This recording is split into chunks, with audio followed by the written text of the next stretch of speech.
Humble woman discovers her boss is her son's father and he drops everything to take care of them. But before we dive into the full story, let me know where you're watching from and what time it is. Now, subscribe to the channel and let's get started. The rain hammered the tin rooftops that night, a relentless drumming that matched the anxious pulse in Isabella's ears. She hurried along the dimly lit street in her worn coat, guiding her 6-year-old son Matteo by the hand. With every crash of thunder, the child's eyes flickered with fear. His mother tried to smile, tried to steady her voice, but the ache in her heart was as fierce as the storm. They finally reached the quiet lobby of a small apartment building. It smelled of damp cardboard and boiled beans. Isabella and Matteo climbed the creaky steps to their one-room flat. Their home was modest, peeling wallpaper, second-hand furniture, and a single light bulb swaying in the living room like a tired sentinel. Yet to Isabella it had always been safe, a sanctuary from the gossip and the heavy stares that often followed her. Inside, the storms seemed to fade into a dull murmur. Isabella tried to hang her wet coat on a hook only to find it broken. A sigh escaped her lips. As she turned, she saw Matteo's big brown eyes already flicking with curiosity. "Mommy," the boy said, shifting restlessly, "did you remember to talk to your boss about the extra shift?" The question made Isabella's stomach lurch. She nodded, though the truth behind her eyes was more complicated. For months, she'd been hoping to earn just a little more so she could buy her son new shoes and some second-hand books. Matteo loved reading. He devoured any scrap of a story with unquenchable excitement. But that same afternoon, her boss, Mr. Sebastian Cortez, had said something unexpected, something that reverberated through her mind like an echo in an empty room. "I've been meaning to discuss a private matter with you, Isabella. Something regarding your son." A wave of confusion had overtaken her at those words. Sebastian Cortez was known as a strict yet fair manager at the Grand Hotel where Isabella worked as a room attendant. He rarely showed personal interest in any staff beyond the professional. Yet in the last few weeks, he had grown strangely watchful of her. He would ask subtle questions about her life, about Matteo, where she lived, how she managed her finances alone. Isabella had never wanted to lie, but she also had no desire to reveal the painful truth of her past. Matteo was born out of heartbreak. She had never mentioned the father to anyone, not even to her best friend. That man, whoever he was, had vanished from her life before she could fully process her pregnancy. All she knew was a name he had used during a short, impulsive relationship, an elegant name she once believed belonged to a simple traveler. There were moments in her memory blurred by an overwhelming swirl of emotions. Alone, young, and judged by everyone around her, she decided to keep the child and stand on her own 2 feet. Now this same child was sitting on the couch that sagged in the middle, hugging his little plush elephant. Isabella approached, ruffling his curly hair.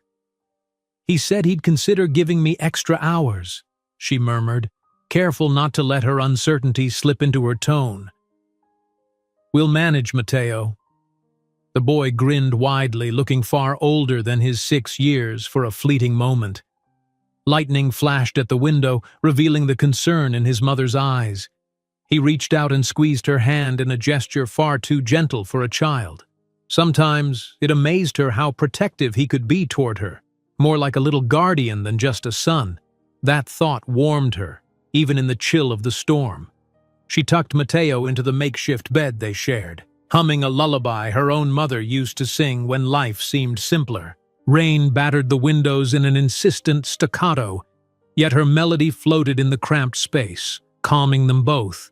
But Isabella hardly slept. Her thoughts drifted again and again to her boss, Sebastian. The intensity in his eyes that afternoon when he spoke of Matteo, the soft waver in his usually steady voice. Something about that moment lingered in her mind. It almost seemed like he recognized something in her son's features, a spark, a shape of a smile, or the color of his hair. Morning arrived with sunlight creeping timidly around the edges of the worn curtains. Isabella rose quietly, leaving Matteo curled under the thin blanket. She had to be at the hotel within the hour. As she crossed the threshold, the landlady next door, an older woman with a constant frown, peered out suspiciously. "Going so early again?" the landlady hissed. "Might as well pay me on time, or I'll have you out before the month ends." Isabella swallowed her pride, forcing a small nod. She had no illusions about compassion in this building. Their neighbors whispered behind her back, telling stories of a single mother who couldn't keep a man, who worked too hard for too little. She steeled herself, breathing in the crisp morning air. At the hotel, the lobby bustled with guests sipping coffee or scanning their phones. Isabella hurried toward the service elevator, mindful that she must start replacing towels and cleaning bathrooms in the top-floor suites. Her manager's instructions rang in her mind. 6 new arrivals this morning. Make the rooms sparkle. Yet halfway through preparing her cart, one of the front desk workers slipped her a note. "Mr. Cortez wants to see you in his office," the woman said, trying to keep her voice neutral. Isabella felt her heart race. She walked down a corridor rarely tread by staff, a place where polished wood walls bore expensive paintings. His office door stood slightly ajar, a sign of invitation. She knocked lightly, stepping in to see Sebastian behind an imposing mahogany desk. He motioned for her to sit. At first, neither spoke, tension buzzing. Then Isabella cleared her throat softly and asked, "Is there a problem, sir?" Sebastian's face was hard to read. There was a quiet storm behind his eyes, as though he wrestled with words. "How long have you been working here, Isabella?" He began in a tone that sought to be casual but clearly wasn't. "Close to 3 years, Mr. Cortez," she replied. 3 years, he echoed. "And you have a son, correct? Matteo is his name?" She stiffened but nodded. "Yes, Matteo." He gave an uneasy smile, flipping open a folder on his desk. "I asked for your file," he explained. "Standard procedure for staff considering extra shifts, you see. We want to know if you might qualify for more stable hours or if we can offer certain benefits." Isabella's eyes widened with cautious gratitude. She murmured thanks, wishing the tension in her chest would subside. Then Sebastian took a long breath, the muscles in his jaw tightening. "There's something else, though," he continued, voice lowered. I recognized a name on your emergency contact list. It was the same name you once scribbled under Father Unknown on hospital forms, wasn't it?" The world seemed to tilt. Isabella's breath caught in her throat. She had never expected that detail to resurface.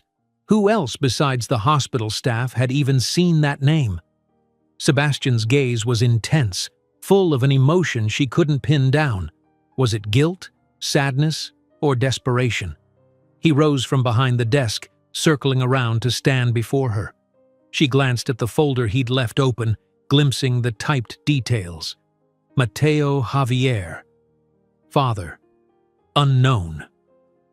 "Isabella," Sebastian said, his voice trembling slightly. "I think I might know something about the man you listed, and if I'm right, it changes everything." A cold shiver ran through her. She struggled to form a reply, her heart thrashing in her chest. Fear and curiosity warred within her. She gripped the arms of the chair, hardly noticing her nails digging into the worn leather. "What do you mean?" she finally managed, each word heavy as lead. Sebastian looked at her with a mixture of regret and urgent tenderness.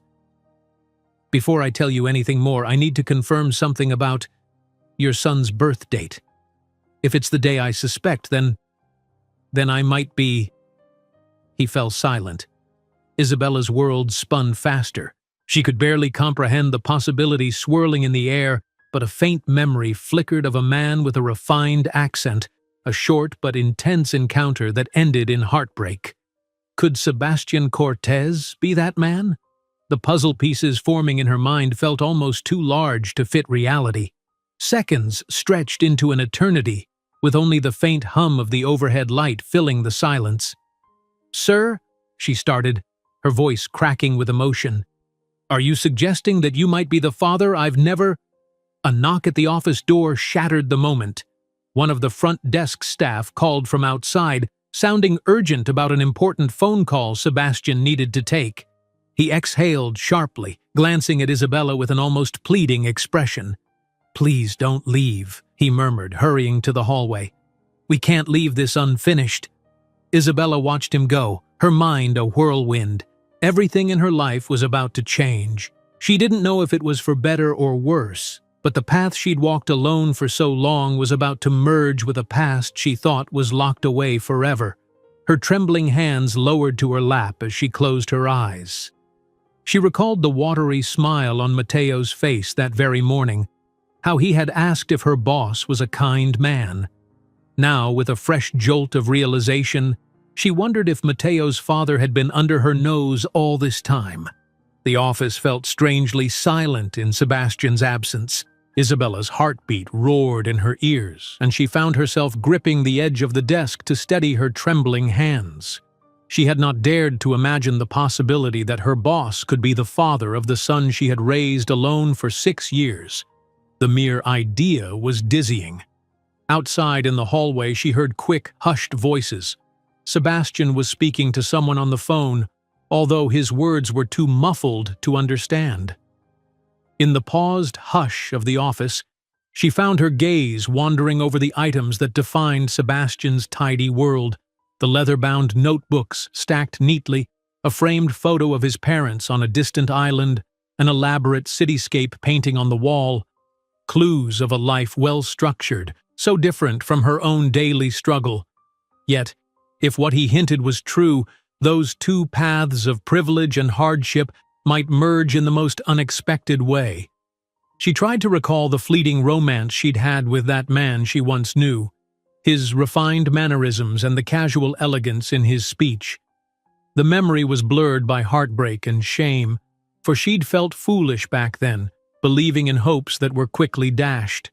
All she remembered clearly was the tenderness in his eyes and the quiet promise of a future that never materialized.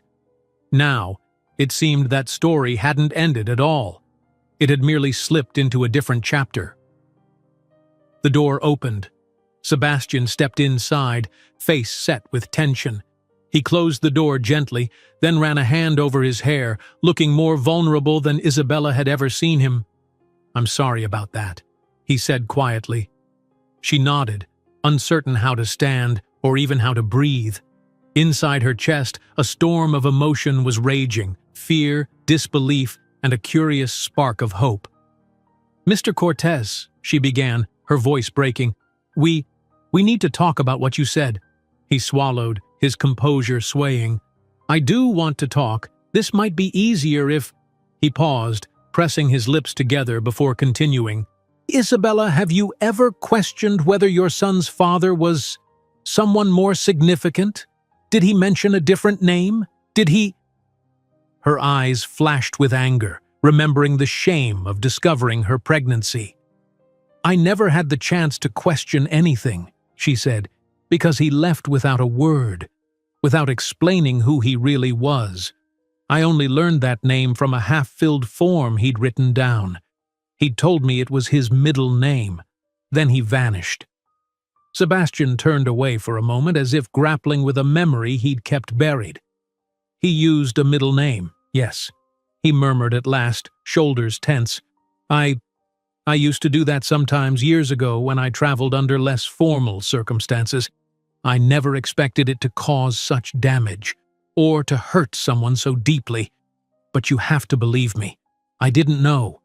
I didn't leave you because I wanted to.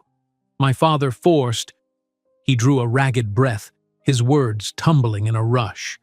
The confession spilled out with palpable guilt, each phrase heavier than the last. "My father discovered a relationship I was having while studying overseas. He intercepted letters, phone calls. I didn't know.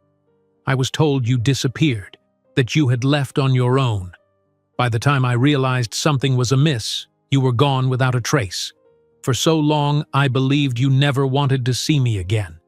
Shock crashed over Isabella, leaving her unsteady. I left, she echoed, hardly believing what she heard. The story felt so backward. She had been the one left behind, not the other way around. Yet if Sebastian was telling the truth, an outside force, a powerful father, had orchestrated the entire heartbreak.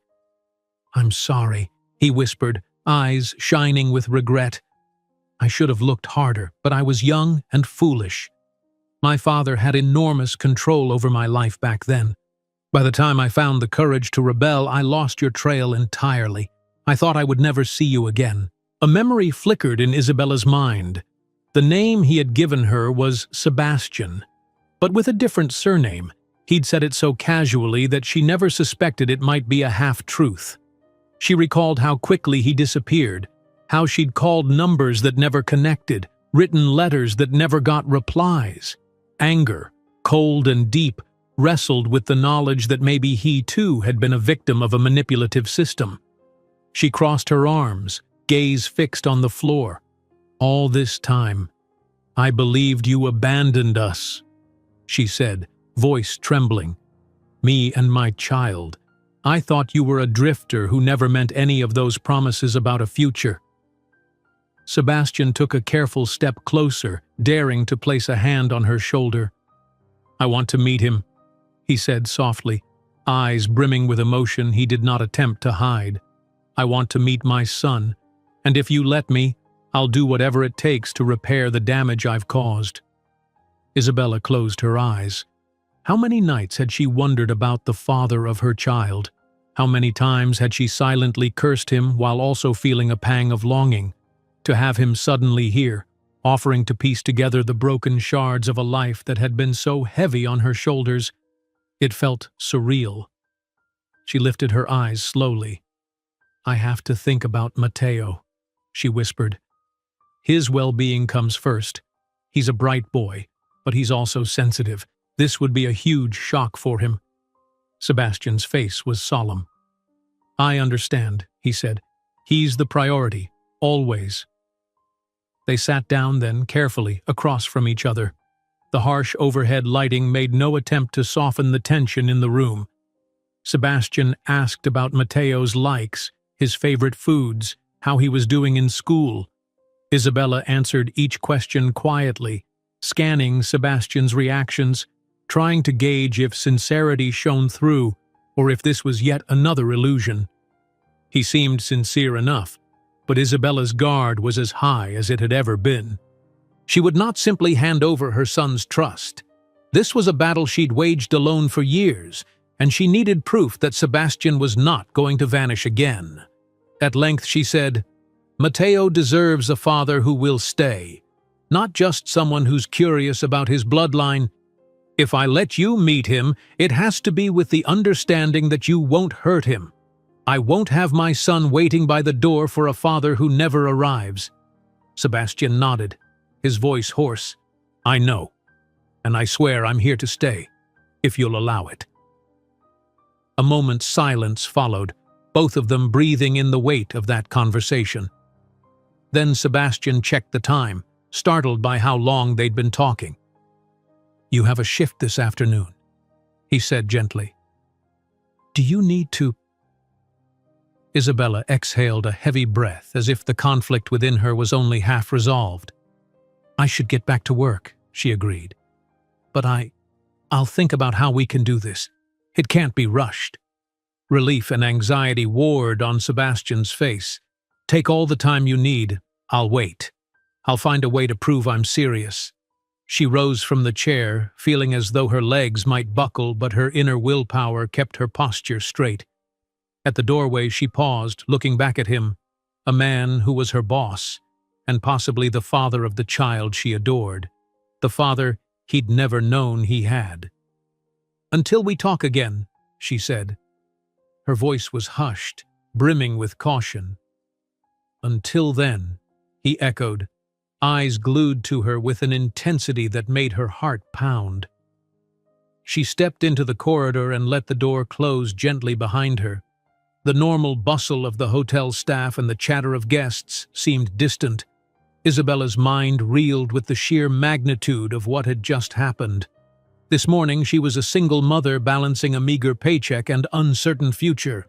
Now, in a twist she never anticipated, her son's absent father had walked right into her life as her employer.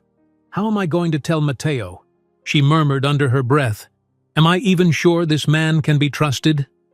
The questions were relentless, and she had no immediate answers. Yet a part of her, a quiet, weary part, could not help but yearn that maybe, just maybe, this was a chance at the family she once dared to dream of. As she pushed her cleaning cart to the elevator, co-workers gave her curious glances. She did not have the strength to feign a bright smile, so she kept her gaze focused on the swirling patterns of the marble floor. Tidy the rooms, replace the towels, scrub the bathrooms. Tasks that normally grounded her with their simplicity no longer offered comfort. Her heart raced, her mind drifting back to that conversation. Every corner of the hotel reminded her of him, the front desk where he sometimes stood to greet VIPs, the corridor where he once paused to ask about her well-being, the cafeteria where she caught him staring at her a week earlier. Now she knew the reason behind those glances. Each memory threatened to unravel her carefully maintained facade of composure. Eventually, she reached the vacant suite she was assigned to clean.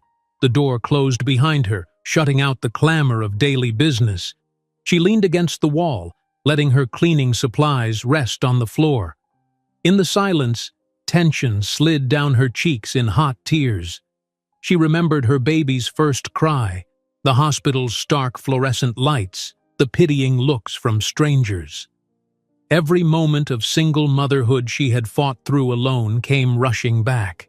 She pressed a hand to her mouth, stifling the sob that nearly escaped. "What do I do now?" she whispered into the emptiness. "How will I protect Mateo's heart?" Minutes passed before she gathered herself, inhaling unsteady breaths and recalling that she was still on the clock. With a resolve born of necessity, she began stripping the bedding, stuffing the sheets into a laundry bag. Her thoughts were as frantic as the motion of her hands, but she forced the steps forward. When she finally returned home that evening, her limbs were heavy from physical labor and emotional strain. Mateo greeted her with a radiant smile, proudly displaying a drawing from school, two stick figures holding hands near a tall building. "See, Mommy?" he said. "My teacher said it's really good. I drew you and me." Her heart constricted at the innocent image, her, just the two of them, as it had always been. She forced a smile and praised his art, ruffling his hair gently. As she prepared their simple dinner of rice and beans, she watched him from the corner of her eye. Tomorrow, would she still keep the secret? Could she be honest and tell him what had happened? Or should she wait until she was sure that Sebastian truly wanted to be part of Mateo's life? That night, after reading him a bedtime story, Isabella tucked him in. She lingered at his side, stroking his cheek. "Mateo," she said softly, "if you ever had a chance to meet your daddy, how would you feel?" His little brow furrowed. The question seemed to puzzle him. "I don't know, Mommy," he answered, face half hidden by the blanket. "I guess I'd like it, but I'm okay with just you two." A bittersweet ache throbbed in her chest. "I'm glad you're okay with me," she whispered, brushing his hair. "I love you, my sweet boy." He yawned, eyes drooping. "Love you too, Mommy." Within moments he was asleep, breathing softly, completely unaware of the storms swirling in her soul. In the small hours of the night she lay awake, mind racing with questions to which she had no easy answers. Her phone buzzed with a text, an unknown number, though she guessed it was Sebastian. "I know words can't fix the past, but I'm grateful you didn't leave. Thank you for listening. Let me prove myself." She stared at those words, conflicted. She wanted to believe him, but trust could not be given lightly. Not after so much heartbreak. Another rumble of distant thunder whispered across the sky, reminding her of the storm they'd both survived. One physical, one deeply emotional. Cradling her phone, Isabella realized that the path ahead would be as winding and uncertain as any she had ever known. Yet for Mateo's sake, and perhaps for her own healing, she might have to open a door she'd sealed shut long ago. If Sebastian truly was the father, if he truly wanted to do right by them, then maybe this was a second chance at the life both she and her son had been denied. In the hush of that late hour, her choice hung in the air: remain in the safety of the known, or step forward into a reunion that could reshape her family forever. Morning light filtered through the thin curtains, painting dusty rectangles across the threadbare rug. Isabella blinked awake, the tangle of last night's thoughts rushing in before she could fully register the new day.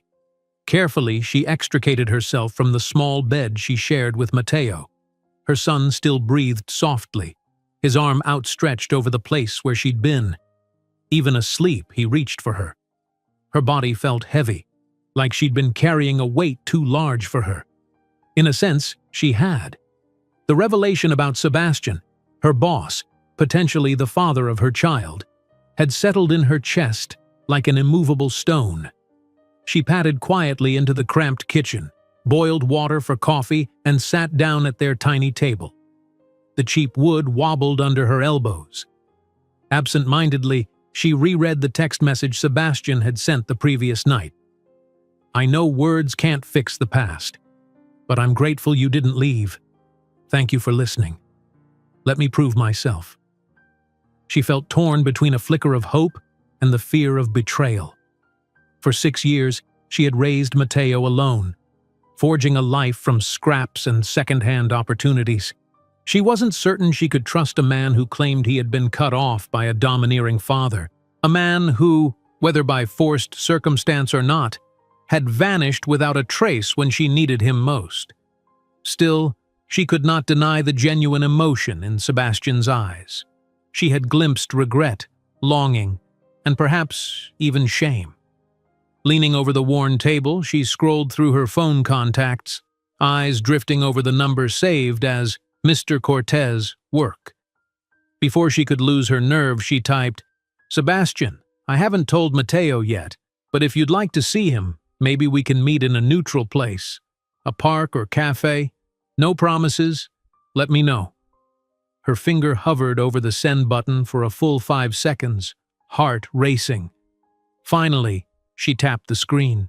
Done. The message whooshed away, and with it went whatever illusions of total independence she still clung to. A pang of anxiety settled in her gut, but she steadied herself. If he truly wanted to be in Mateo's life, he would show it not just with words, but with consistent action. Within minutes, her phone buzzed.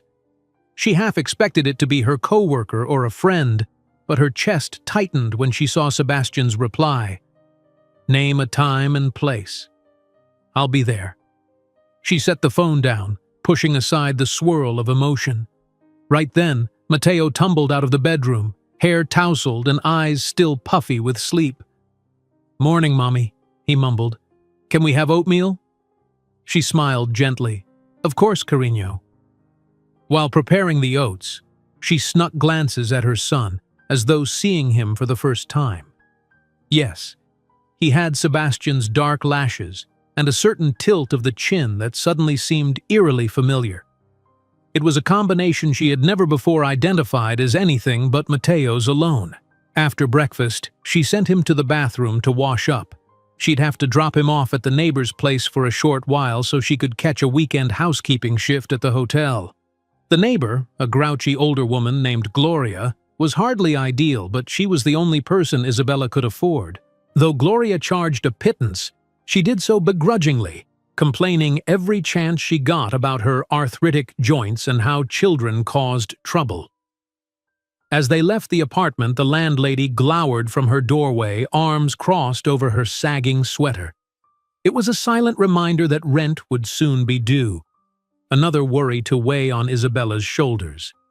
"Buenos dias," she offered stiffly, ignoring the landlady's scowl as she guided Mateo downstairs.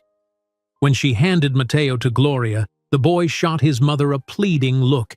He hated the woman's stale living room and dusty plastic-covered couch. Isabella knelt in front of him, smoothing his hair back. "Just a few hours, my love," she promised, her voice soft. "I'll come get you as soon as I'm done." With that, she made her way through the congested streets. The smell of fried plantains and car exhaust mixed in the humid air, while stray dogs darted between fruit stands. Eventually, she caught a bus that rattled and squeaked toward the upscale district where the Grand Hotels stood. With every jolt of the bus, her nerves about seeing Sebastian again magnified. She wondered if he would seek her out today, or if he would keep a polite distance until she decided the time was right. Upon arriving at the hotel, Isabella hurried through the staff entrance. She clocked in, tied her hair neatly, and grabbed a cleaning cart. No one confronted her at first. The day's hustle had begun, with guests checking out, new ones checking in, and staff rushing around. But halfway down the polished corridor, she froze. Sebastian was standing at the far end, conversing with a pair of businessmen. As soon as he spotted her, his gaze lingered, a silent question in his eyes. Should we speak now, or wait? Isabella dipped her head, silently mouthing, "Later." Sebastian nodded, returning his attention to the guests with the poise of a seasoned hotel manager. But the slight tremor in his posture hinted at the turmoil beneath his professional facade. She avoided him the rest of the morning, immersing herself in tasks, changing linens, vacuuming plush carpets, disinfecting bathrooms. If she paused too long, her thoughts galloped toward him, toward the possible meeting with Matteo. She almost dropped a stack of towels when she imagined the scenario, introducing them, the father and son. She dreaded the heartbreak if it didn't go well.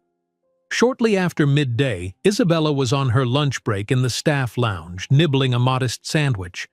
A shadow loomed at the doorway, and she looked up to find Sebastian there, his suit jacket slung over one arm. "May I come in?" he asked quietly. His voice was measured, careful not to intrude. She gave a small nod, swallowing a mouthful before clearing her throat. "Of course." He sat at the edge of a plastic chair, the lounge's fluorescent lights revealing tension in his face. For a moment, neither spoke. The hum of a vending machine filled the gap. Finally, Sebastian ventured, "I saw your text. Thank you for being willing to let me see Matteo. I promise I won't let you down." "Words," she said softly. "I'm going to need more than words." He nodded, not defending himself. "What if we meet tomorrow morning at that little park across from the municipal library? There's a cafe nearby if we need to sit." She considered the idea. The park was relatively quiet with plenty of open space. Matteo would feel comfortable playing on the slide or swings. If things got awkward, they'd have a quick escape route. "All right," she agreed. "We can do that, but please, don't come on too strong. I haven't told him you're his father. I just said there's someone special I'd like him to meet." "I understand." His voice cracked with emotion. "I'll keep it gentle." A part of her wanted to ask how he was so certain, how he trusted that Matteo was his child. No paternity test or official proof yet performed. But the question died in her throat. She too felt the truth in her gut the moment she saw his expression. Perhaps they both recognized the same puzzle pieces that fate had quietly aligned. They parted then, Sebastian going to handle more hotel business while Isabella finished her shift. At 3 o'clock, she signed out, changed clothes, and sped home. She found Matteo exactly where she expected, sulking in Gloria's stale living room but unharmed. Grateful to free him, she walked him home. They climbed the stairs, and while rummaging in the cupboard for a simple dinner, she recalled how she'd phrased tomorrow's plan.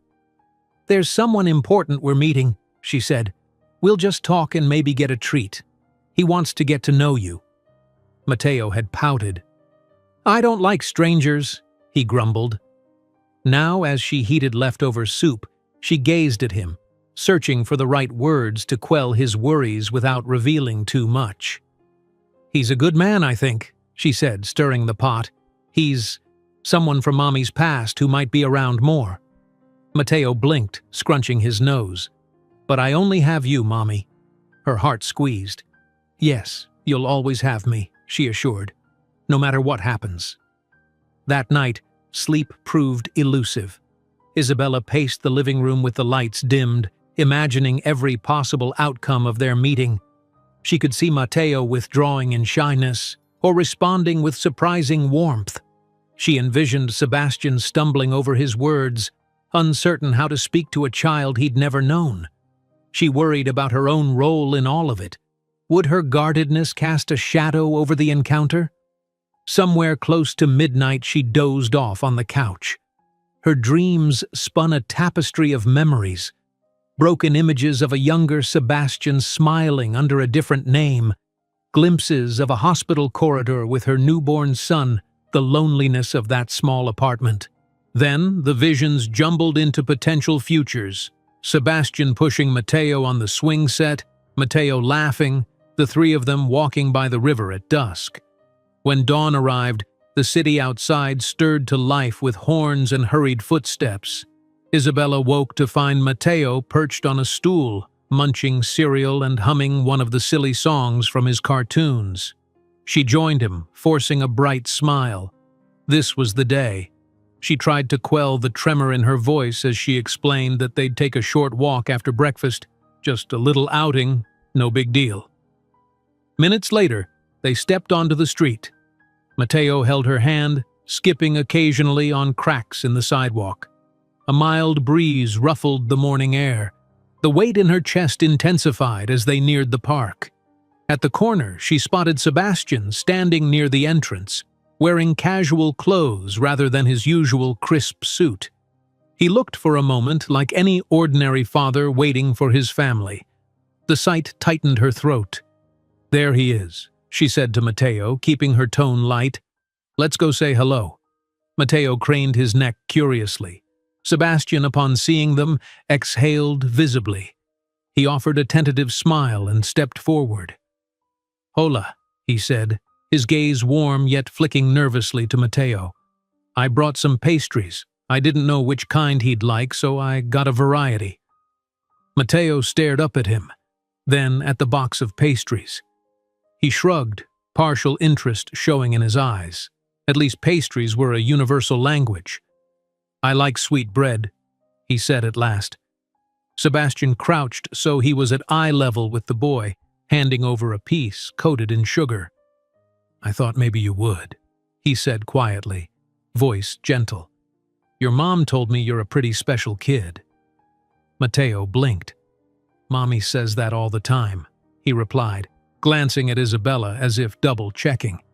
He took a bite of the pastry, chewing thoughtfully, casting cautious eyes at this new adult. They wandered toward a bench beneath a stately oak. Matteo scurried ahead, pastry in hand, drawn by the lure of the park's swings. Isabella and Sebastian settled on the bench, watching from a short distance as the boy tested each seat. Tension still thrummed between the adults, a sense of unspoken truths overshadowing the bright sunlit morning. For several minutes, the only sound was the creak of swing chains and city bustle beyond the gates. Then Sebastian mustered the courage to break the silence. "He's wonderful," he breathed. "Seeing him now, I can't imagine all the moments I've missed. First steps, first words, birthdays." Isabella's voice trembled. "I won't lie. It was hard doing it alone. But he's my reason for everything, my anchor." Sebastian nodded, looking as though an invisible weight pressed on him. "You both deserve so much more," he whispered. "And I want to be part of his life. Yours too, if you'll let me." She twisted her hands in her lap. "I'm not sure how quickly or easily that can happen. We can't just pretend the past never happened." "I know," he said softly. "I don't expect overnight forgiveness, but I'm here to build trust day by day." They watched Matteo, who kicked his legs to soar higher on the swing. Glee sparkled in his eyes as he rose into the air, hair ruffling in the breeze. He was a testament to Isabella's resilience, a boy born of heartbreak, yet shining with possibility. Sebastian rose then, a mixture of nerves and determination in his posture. Would it be okay if I push him on the swing? Isabella felt that stone in her chest shift slightly. She searched her own heart, found no immediate reason to say no. All right, she agreed, but carefully. He's not used to men around. Her admission stung them both, a reminder that Matteo lacked a father figure. Sebastian nodded solemnly, then took cautious steps toward the swing set. From the bench, Isabella observed her son's reaction as Sebastian offered, "Need a push, buddy?" Matteo gripped the swing's chains, studying Sebastian with a guarded expression. Then, slowly, he gave a small nod. Sebastian placed his hands gently against Matteo's back and gave a soft push. The swing arced higher. Matteo's grin widened. Watching them, Isabella's heart clenched in a swirl of emotions. Hope, fear, nostalgia, longing. They were just taking small steps in an uncertain dance, but it was a dance that might lead to something beautiful if nurtured with honesty. Yes, she thought, crossing her arms to still their trembling, one day at a time. The late morning sun cast overlapping leaf shadows on the ground as Sebastian gently pushed Matteo's swing. Each arc through the air drew a sparkle of simple joy across the boy's face. Though they were mere feet away, Isabella stayed seated on the bench. She watched them, her child, and a man who might become Papa, daring to let hope drift in, if only for this moment. She still felt the old habit of keeping her guard up, an almost reflexive tension in her shoulders. She wasn't ready to give Sebastian all her trust, not yet. But perhaps they could begin with these small, careful steps: a polite greeting, a gentle push on the swing, a slow unveiling of stories from the years lost. From across the park, an elderly couple strolled by, pausing to smile at the scene. Isabella offered a polite nod in return. She wondered if they assumed Sebastian was Matteo's father from the start, if this was, in their eyes, a perfectly ordinary Saturday among families. That very ordinariness felt at once comforting and impossible.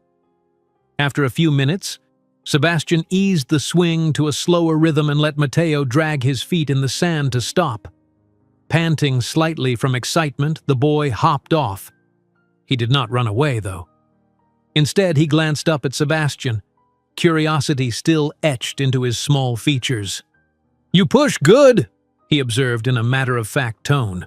Sebastian laughed softly, relieved. "I'm glad you think so." Matteo studied him for a moment. "Mommy said you knew her a long time ago, when I wasn't born yet." A small jolt of tension crossed Sebastian's face. Isabella noticed the flicker from her vantage point on the bench, but he kept his voice steady. "Yes, we were friends before you were here, but then we lost touch." He let a beat pass, as if choosing each word carefully. "I'm really happy to see both of you again." Matteo seemed to accept that, though not without another question. "If you were friends, why didn't you come see me before?" Sebastian inhaled quietly, his shoulders tight. I didn't know you existed. It's complicated, but I want to be around now." He looked in Isabella's direction, silently seeking help or confirmation. Her heart panged with empathy. It couldn't be easy for him to navigate this new reality. Matteo tilted his head as though weighing Sebastian's words. "Okay," he said simply, and trotted back to the swing to climb onto another seat. Isabella took that as a cue to stand. She joined them by the play area, arms crossed lightly over her chest. "I know there's a lot to figure out," she told Sebastian, keeping her voice low so Matteo wouldn't overhear. "But let's keep it simple for now. He only knows you're someone important from my past. I don't want to overload him with everything." Sebastian nodded, the relief visible on his face. "I understand. Baby steps." He glanced over at Matteo, who was repositioning himself on the swing's chain. "Thank you for letting me see him. You have no idea what it means." Isabella responded with a tight smile. "I think I do," she murmured, recalling how many nights she'd stared at her sleeping son, wishing he had a father's love. "I'm just hoping we do this right. I don't want him confused or hurt." They continued chatting in muted tones while Mateo played. Eventually, the child demanded they watch him try the monkey bars, an attempt that ended with Sebastian rushing forward to catch him when his grip slipped. Mateo scrambled away from the near fall with a breathless giggle, while Isabella's heart fluttered at how swiftly Sebastian reacted to protect him. One more tiny sign that maybe fatherhood was in his nature after all. After nearly an hour, the boy's stomach rumbled loudly, drawing laughter from both adults. "I guess we've worked up an appetite," Isabella said. "He didn't eat a huge breakfast." "I know a cafe just across the street," Sebastian offered. "They have sandwiches and fresh juice." Isabella hesitated briefly before nodding. "All right," she agreed, "but don't feel like you have to pay for us. I can cover—" Sebastian shook his head kindly. "Please, let me do this. Just a small gesture, okay?" She sighed but allowed it. So they gathered up Mateo, who held each of their hands as they crossed the busy avenue. The cafe was modest, with a chalkboard sign out front advertising fruit smoothies. Inside, they found a table by the window, where sunlight streamed over the checkered floor. A friendly waitress approached, smiling at Mateo's bright eyes. "What can I get for you folks today?" she asked, pen poised over a small notepad. Mateo piped up first. "I want orange juice and grilled cheese." He beamed, the simple delight of a child eager for a treat. Isabella smiled at the waitress. "Just a coffee for me. And, yes, let's do a small grilled cheese for him, please." Sebastian asked for a sandwich and a latte, then handed the menus back. Once the waitress departed, a slight lull fell. Mateo swung his legs under the chair, humming an off-key cartoon tune. Isabella and Sebastian exchanged tentative glances, aware that they were being observed by curious passers-by at nearby tables. The dynamic, a single mother, a man uncertain how to define himself, was perhaps less obvious to strangers than it felt to them. Sebastian cleared his throat. "Mateo, do you like school?" The boy nodded. "I'm in first grade. My teacher's nice and I have a friend named Andres." He paused. "But I don't like the bullies. They say stuff about my shoes." He shrugged, glancing at the worn sneakers on his feet. Anger flickered in Isabella's eyes. She had done her best to keep him clothed and fed, but bullies found any excuse to pick on a child from a humble background. Sebastian's expression darkened too, though he struggled to keep his tone casual. "Bullies can be tough, but it's not about your shoes, okay? You're smart and strong." Mateo sipped the water glass the waitress had brought. "It's okay," he said, trying to sound braver than he was. "Mommy says if people are mean, it's their problem, not mine." Isabella nodded at her son, pride in her gaze. "Exactly." Sebastian watched them, his face clouded with thought. "If there's anything he needs for school, I'd like to help," he offered gently, directing the comment at Isabella. "Even if it's just new shoes or uniforms." Isabella bristled. She understood his intentions were good, but she also feared letting him step in so soon, as if he could solve everything with money. "We manage," she said more curtly than intended. "I know it's not perfect, but we get by." "I meant no offense." He lifted his hands in a peaceful gesture. "I just want to— I know it's just—" She sighed, lowering her voice. "I've done this alone for 6 years. Let me figure out how to let you in, okay? It's going to take time." He pressed his lips together, nodding. "Of course." The waitress returned with their orders: Mateo's grilled cheese, Sebastian's sandwich, Isabella's coffee, and a tall glass of orange juice for the boy. Instantly, Mateo took to his food with gusto, leaving the adults to exchange subdued conversation between sips. They talked about harmless topics: hotel guests, the neighborhood, a local fair that was happening next week. All the while, they carefully skirted the deeper issues that loomed. Eventually, with the plates nearly clean, Isabella excused herself to take Matteo to the restroom. The boy trotted after her, glancing back over his shoulder at Sebastian, who gave him a small, reassuring wave. A subtle warmth bloomed inside Isabella at the sight, her son acknowledging the presence of a man who, without formal announcement, was starting to fill the role of a father figure in the smallest, most natural ways. Inside the restroom, she helped Matteo wash his hands. As she dried his fingers, she asked, "So, how do you like talking with my friend?" She used the term friend cautiously. Matteo shrugged. "He's okay. He's not mean like some grown-ups." He paused, quiet. "He looks kinda like me, doesn't he?" Her heart pounded. Children, so often more perceptive than adults assumed, had a way of noticing the truths that hovered just beneath the surface. Isabella managed a neutral answer. "Maybe a little. He has brown hair too, and kind eyes, right?" Matteo nodded. "Yeah, I guess so." She didn't press further. Right now, she wanted to keep the moment simple and safe, but she couldn't ignore that the seed of realization might already be sprouting in her son's mind. Eventually, he might ask the direct question. She just hoped to be ready when it came. They returned to the table to find Sebastian had already paid the bill and was quietly waiting. Isabella raised an eyebrow. "You didn't have to do that," she said, a slight rebuke in her tone. "I know," he murmured with a tentative smile, "but I wanted to. Think of it as a small thank you for letting me spend time with you both." Matteo finished his juice, then wiped his mouth with a napkin. "Where are we going now?" Isabella glanced at her watch.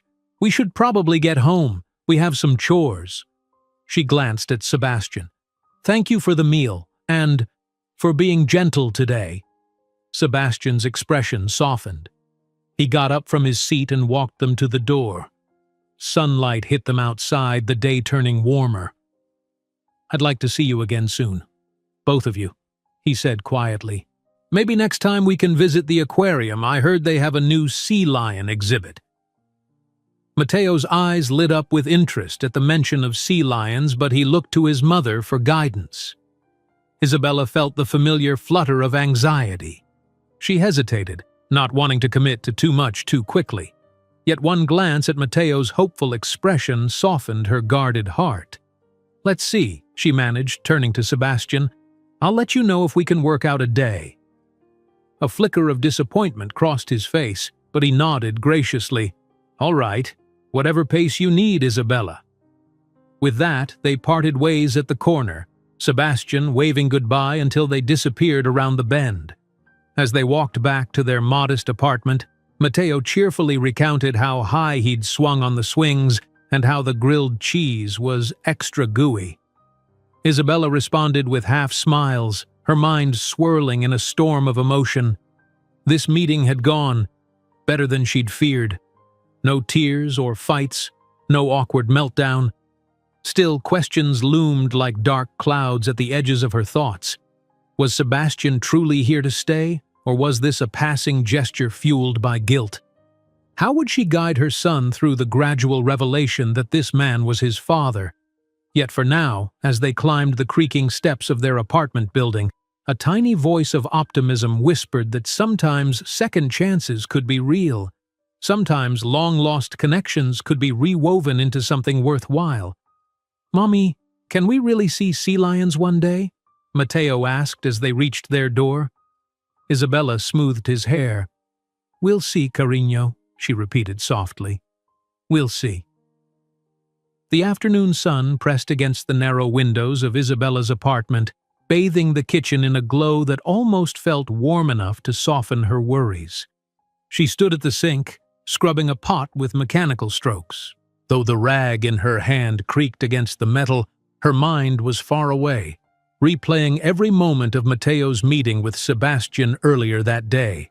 Behind her, Matteo sat at their small table coloring with stubby crayons. He hadn't said much after they returned home, other than making a few random observations about sea lions and the cafe's grilled cheese. Now he was utterly concentrated on sketching what looked like an oversized fish with enormous eyes. Isabella watched him from the corner of her eye, searching for signs of confusion or worry. But if the morning's encounter had unsettled him, he wasn't showing it.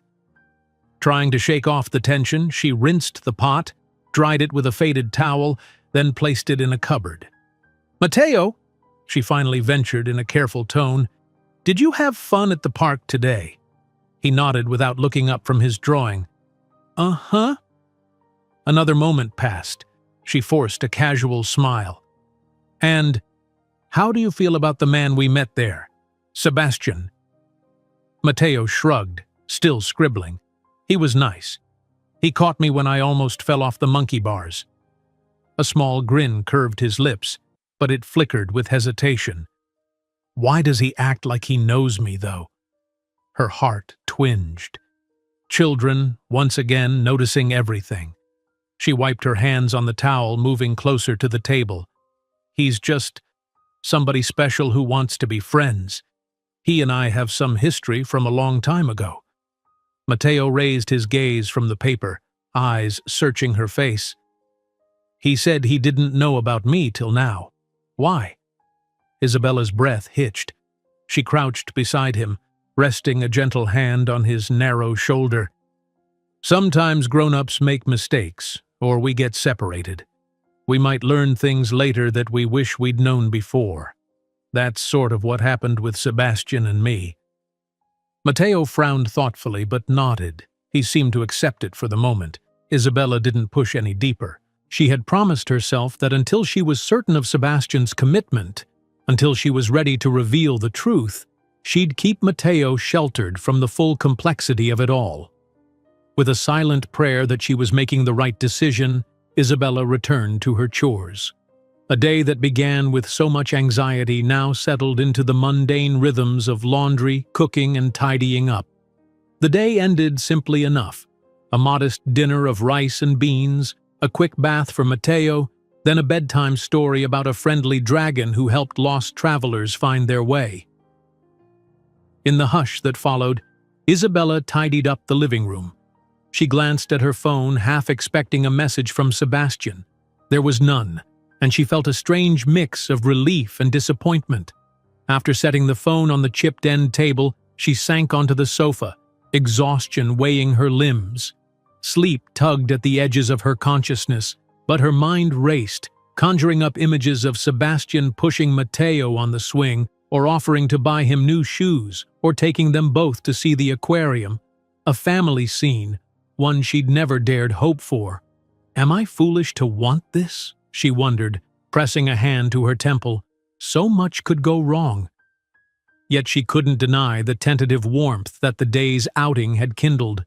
Eventually she drifted into restless sleep, her dreams stitched with half-formed hopes and the echo of Mateo's laughter. Monday morning arrived quickly. Isabella woke before sunrise, rushing to get Mateo dressed and fed. She had an early shift at the hotel, so she'd leave Mateo with the neighbor, Gloria, who hardly hid her annoyance at being woken so soon. All right, the older woman grumbled, opening the door. "He can stay here, but make sure you're not late picking him up again."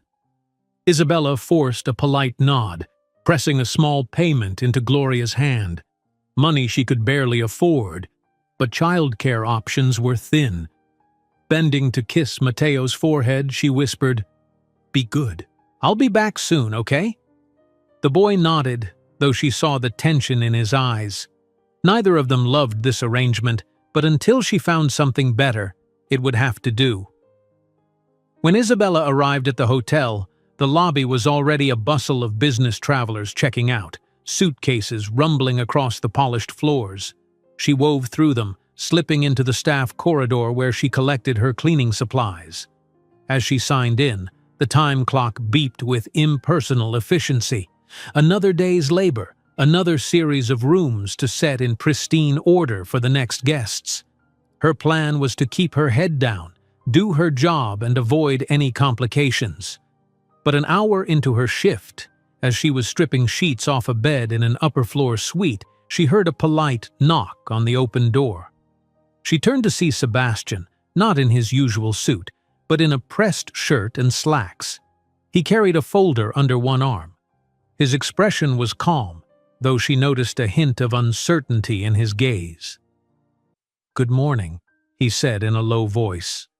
"I hope I'm not interrupting." Isabella lowered the sheets into her laundry cart. Her heart kicked up a notch. She wasn't expecting him to seek her out at work. "Morning," she replied softly, glancing at the open hallway. Anyone could walk by. She wished for privacy, but she'd have to settle for quiet conversation. "Is something wrong?" He cleared his throat, stepping further into the room. "Not at all. I just wanted to see how you were after yesterday."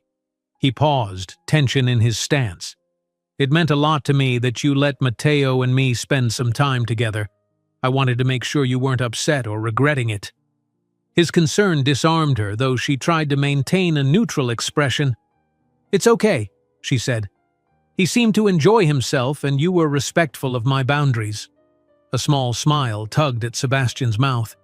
"I'm glad. I also wanted to mention that we have a new position opening up in the hotel, a sort of junior administrative role in housekeeping management. It's more pay, regular hours. The job listing will be announced soon and—" She felt a surge of caution. "You're not trying to give me a special favor, are you?" His eyes widened. No, I wouldn't do that. I mean, yes, I came to you first because I think you're well qualified, and I know how capable you are. But there would be a formal application process, of course. I just thought, in case you're interested, you'd have a chance to prepare." She considered the notion.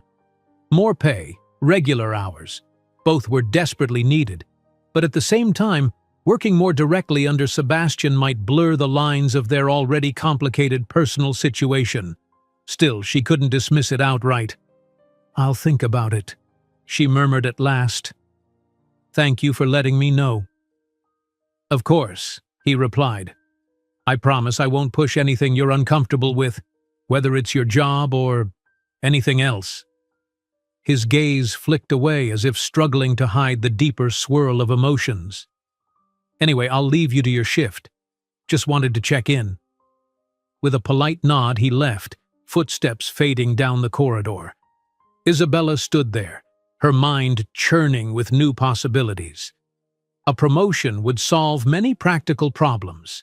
Maybe she could stop relying on Gloria for as many hours of babysitting, maybe afford better shoes for Matteo. But the idea of working more closely with Sebastian felt precarious, like standing on a cliff edge. One misstep, and the delicate progress they'd made could tumble into chaos. She inhaled, steeling herself, and returned to the task of tucking fresh sheets onto the bed. One step at a time, she reminded herself. Focus on the day's tasks first. During her lunch break, Isabella found a secluded corner in the staff lounge to eat a quickly made sandwich. She scrolled through her phone, noticing messages from an old friend inquiring about her life. She typed a vague reply, not ready to share details about Sebastian. Part of her wanted to confide in someone, but she couldn't bear the potential gossip or judgment. Not yet. She felt a presence at her side and looked up to see one of her co-workers, Teresa, a kind-faced woman in her 40s. Teresa had been supportive in the past, especially when Isabella struggled to find childcare. "Everything okay?" Teresa asked, setting her own lunch on the table. Isabella mustered a smile. "Just tired," she admitted. "A lot on my mind." Teresa gave a sympathetic nod, sipped her tea. "I noticed you talking to Mr. Cortez earlier. Looked intense. Is the hotel piling more work on you?" She chose her words carefully, not wanting to reveal too much. "Sort of. He mentioned a new opening, something beyond housekeeping. I'm just not sure if I should go for it." "You'd do great in a management track," Teresa said with easy confidence. "You're meticulous. You know this place inside and out, and you're good with people. Don't let insecurities hold you back, chica." Isabella shrugged, feeling a flutter of warmth at her colleague's encouragement. "Thanks. I'll keep that in mind." They chatted a bit more about weekend chores and the rising cost of groceries, then parted ways as the lunch break ended. Isabella returned to her route of sweets, vacuuming hallways and replenishing toiletries.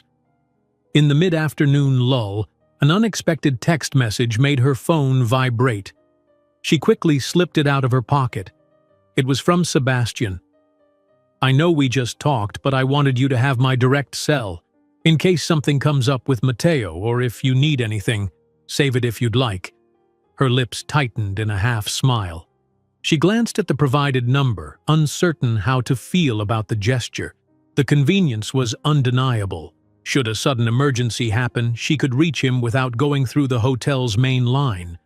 But a boundary cracked further each time she let him into her life. She typed a brief reply. "Thanks. Will do." After her shift ended, she collected her belongings, said a quick goodbye to Teresa, and made her way out of the hotel. She hopped on the rattling bus headed back to her neighborhood, mind drifting to the job possibility. If she took that administrative role, she might be able to afford better living conditions for Matteo. Maybe even move out of the rundown apartment. No more dealing with Gloria's disdainful babysitting. It was tempting.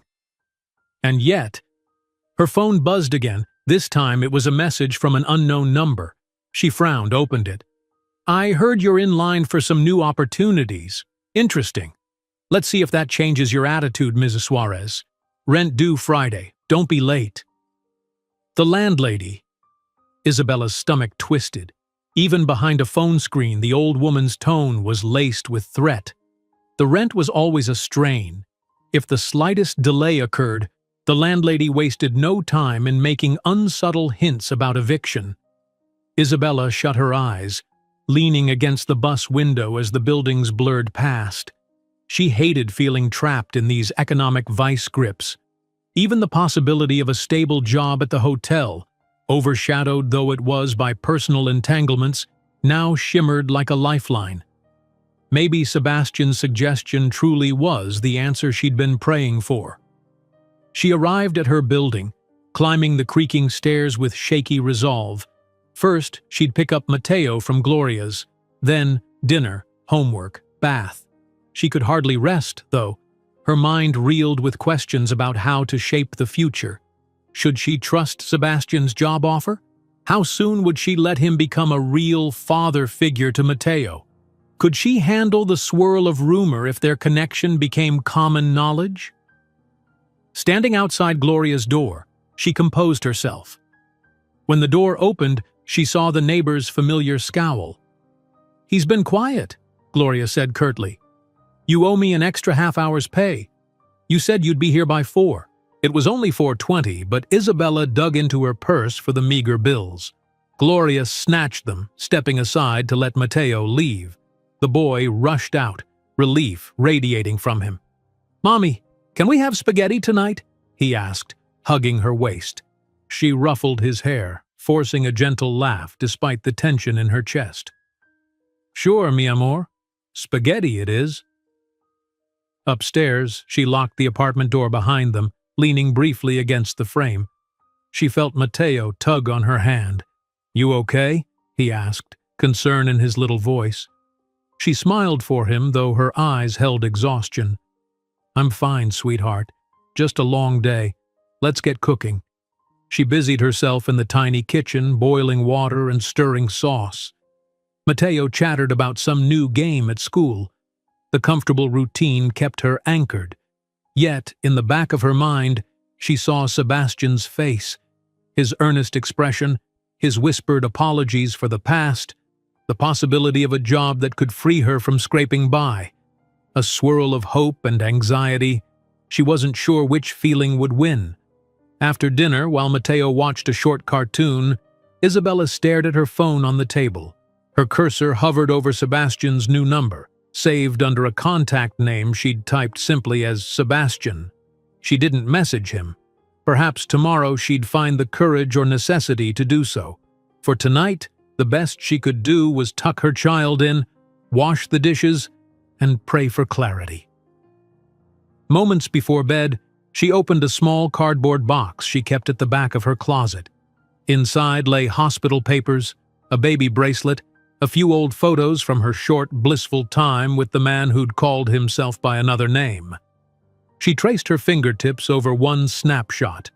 A younger her, smiling shyly, and him, hair a little longer, face bright with promise. They looked so happy, so unaware of the storm that would tear them apart. A single tear slipped down her cheek. She wasn't sure if it was for the past or the uncertain future. Tomorrow, she told herself. One day at a time, just as she'd always done. She closed the box gently. The quiet apartment wrapped around her like a soft, if fragile, cocoon. Upstairs, a floorboard creaked, likely a neighbor pacing. She exhaled slowly, glancing at Mateo's sleeping form. In him, she found her reason to keep pushing forward. Whatever came next, she wouldn't back down. If life had taught her anything, it was that her strength lay in facing what frightened her most. And perhaps now, that included letting someone else share the burden she'd carried alone for so long. The following days passed in a blur of responsibility for Isabella. She rose early each morning, preparing oatmeal for Mateo before rushing off to the hotel for her shifts. They still couldn't afford to find better childcare, so she continued leaving her son with Gloria's grudging scowl and collecting him in the late afternoon. Every moment she wasn't on the clock, she spent managing errands, helping Mateo with his simple homework, and piecing together the puzzle of her slowly changing life. Though Sebastian kept a respectful distance at work, never prying too openly, Isabella felt his presence in subtle ways. He might ask in passing how her day was going or discreetly slip a heads-up about approaching housekeeping inspections. Now and then, she spotted him watching her from across the lobby with a subdued, thoughtful expression. But since their meeting at the park, they hadn't arranged another get-together. Isabella suspected that he was holding back, giving her the time she'd said she needed. Meanwhile, the new administrative position in housekeeping management was officially posted on the staff bulletin board. Isabella saw the neatly printed announcement pinned among notices about extra shifts and policy updates. It was a real listing, open to anyone qualified. Yet she couldn't suppress the swirl of nerves that coursed through her when she read the job description. It detailed responsibilities like scheduling staff, handling supply orders, and occasionally dealing with guest complaints. It would be a leap from her routine, a chance to move beyond scrubbing floors and changing linens. Perhaps the chance to eventually move Mateo somewhere safer, kinder. Still, she doubted herself. Would the rest of the staff suspect favoritism if she applied? Would they whisper behind her back that the manager had personal reasons for bumping her up the ladder? She had enough rumors swirling around her life already. The mere idea of being judged by her colleagues made her stomach clench. On Wednesday afternoon, as she trudged to the staff lounge for lunch, Isabella noticed Teresa leaning against the wall, a folded piece of paper in hand. When she saw Isabella, she waved her over eagerly. "Guess what?" Teresa beamed. "I applied for that admin post. You should too. We'd make a great team." Isabella tried to mirror her friend's grin, though she felt a pang of trepidation. "You did? That's wonderful. You'd be great at it." Teresa nodded, smoothing a crease in the application form. "It's about time we try stepping up. We can't be in housekeeping forever, right?" Then, as if reading Isabella's thoughts, she added more gently, "Look, if you're worried about people talking, ignore them. You're smart, organized, and you know the hotel like no one else. Don't sell yourself short." Isabella fiddled with the hem of her uniform. "I appreciate that. It's just complicated." Teresa gave her a sympathetic squeeze on the shoulder. "If you need a reference or moral support, I'm here." A warmth of gratitude filled Isabella. "Thank you. I'll think about it," she said, once more offering the same reserved promise she'd given Sebastian. That evening she picked up Mateo from Gloria's place. Again 5 minutes late, again earning a sour glare from the older woman. Mateo clung to Isabella's arm once they were outside, relief evident in his eyes. "Mommy, do I have to stay with her tomorrow too?" She inhaled, guilt spreading through her. For now, yes, sweetheart. Unless I can make different arrangements. His shoulders slumped, but he nodded bravely. They made their way upstairs, the hallway lights flickering. As they approached their apartment door, Isabella's phone vibrated in her purse. With Mateo's hand still in hers, she awkwardly fished out the device. Her heart skipped when she recognized Sebastian's name on the screen. "Hello?" she answered softly, pushing their door open. Mateo slipped inside, already kicking off his shoes. On the other end of the line, Sebastian's voice held a hesitant edge. "Hi. Sorry to call late, but I wondered if we could plan something this weekend. Maybe lunch or that aquarium trip I mentioned." Isabella stared at the fading daylight through her living room window. She recalled the joy on Mateo's face when sea lions were mentioned. "He did seem pretty interested in sea lions," she admitted quietly. "But I'm not sure about my schedule yet. We'll see." A soft exhale of relief came through the phone. "All right, let me know. I'd really love to spend time with him again. With both of you."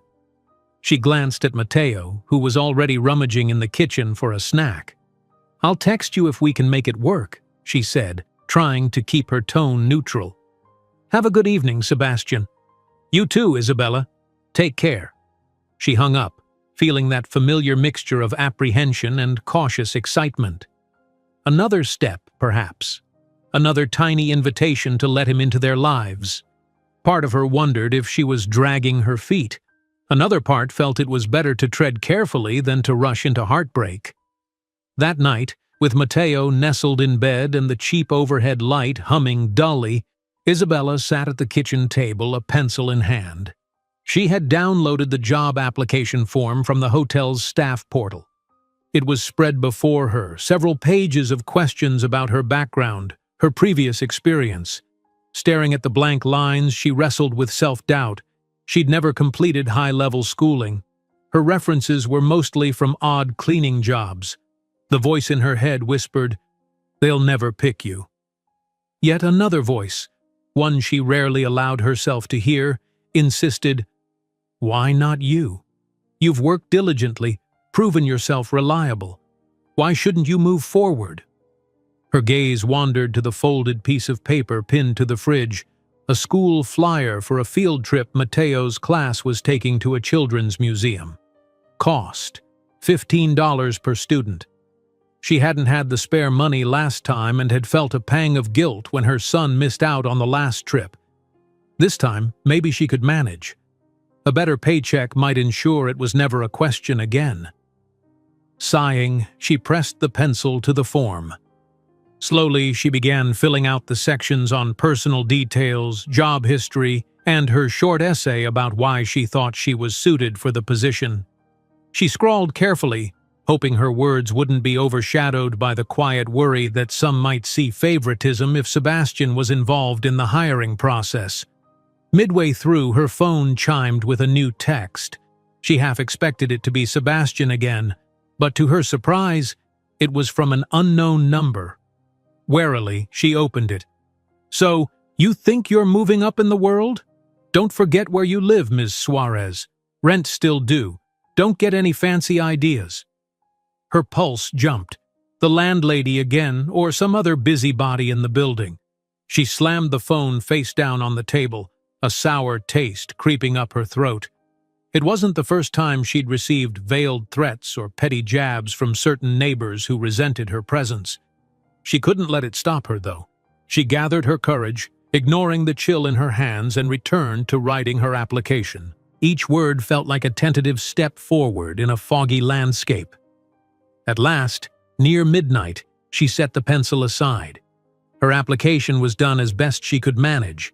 She'd need to print it out and submit it at the hotel the next day.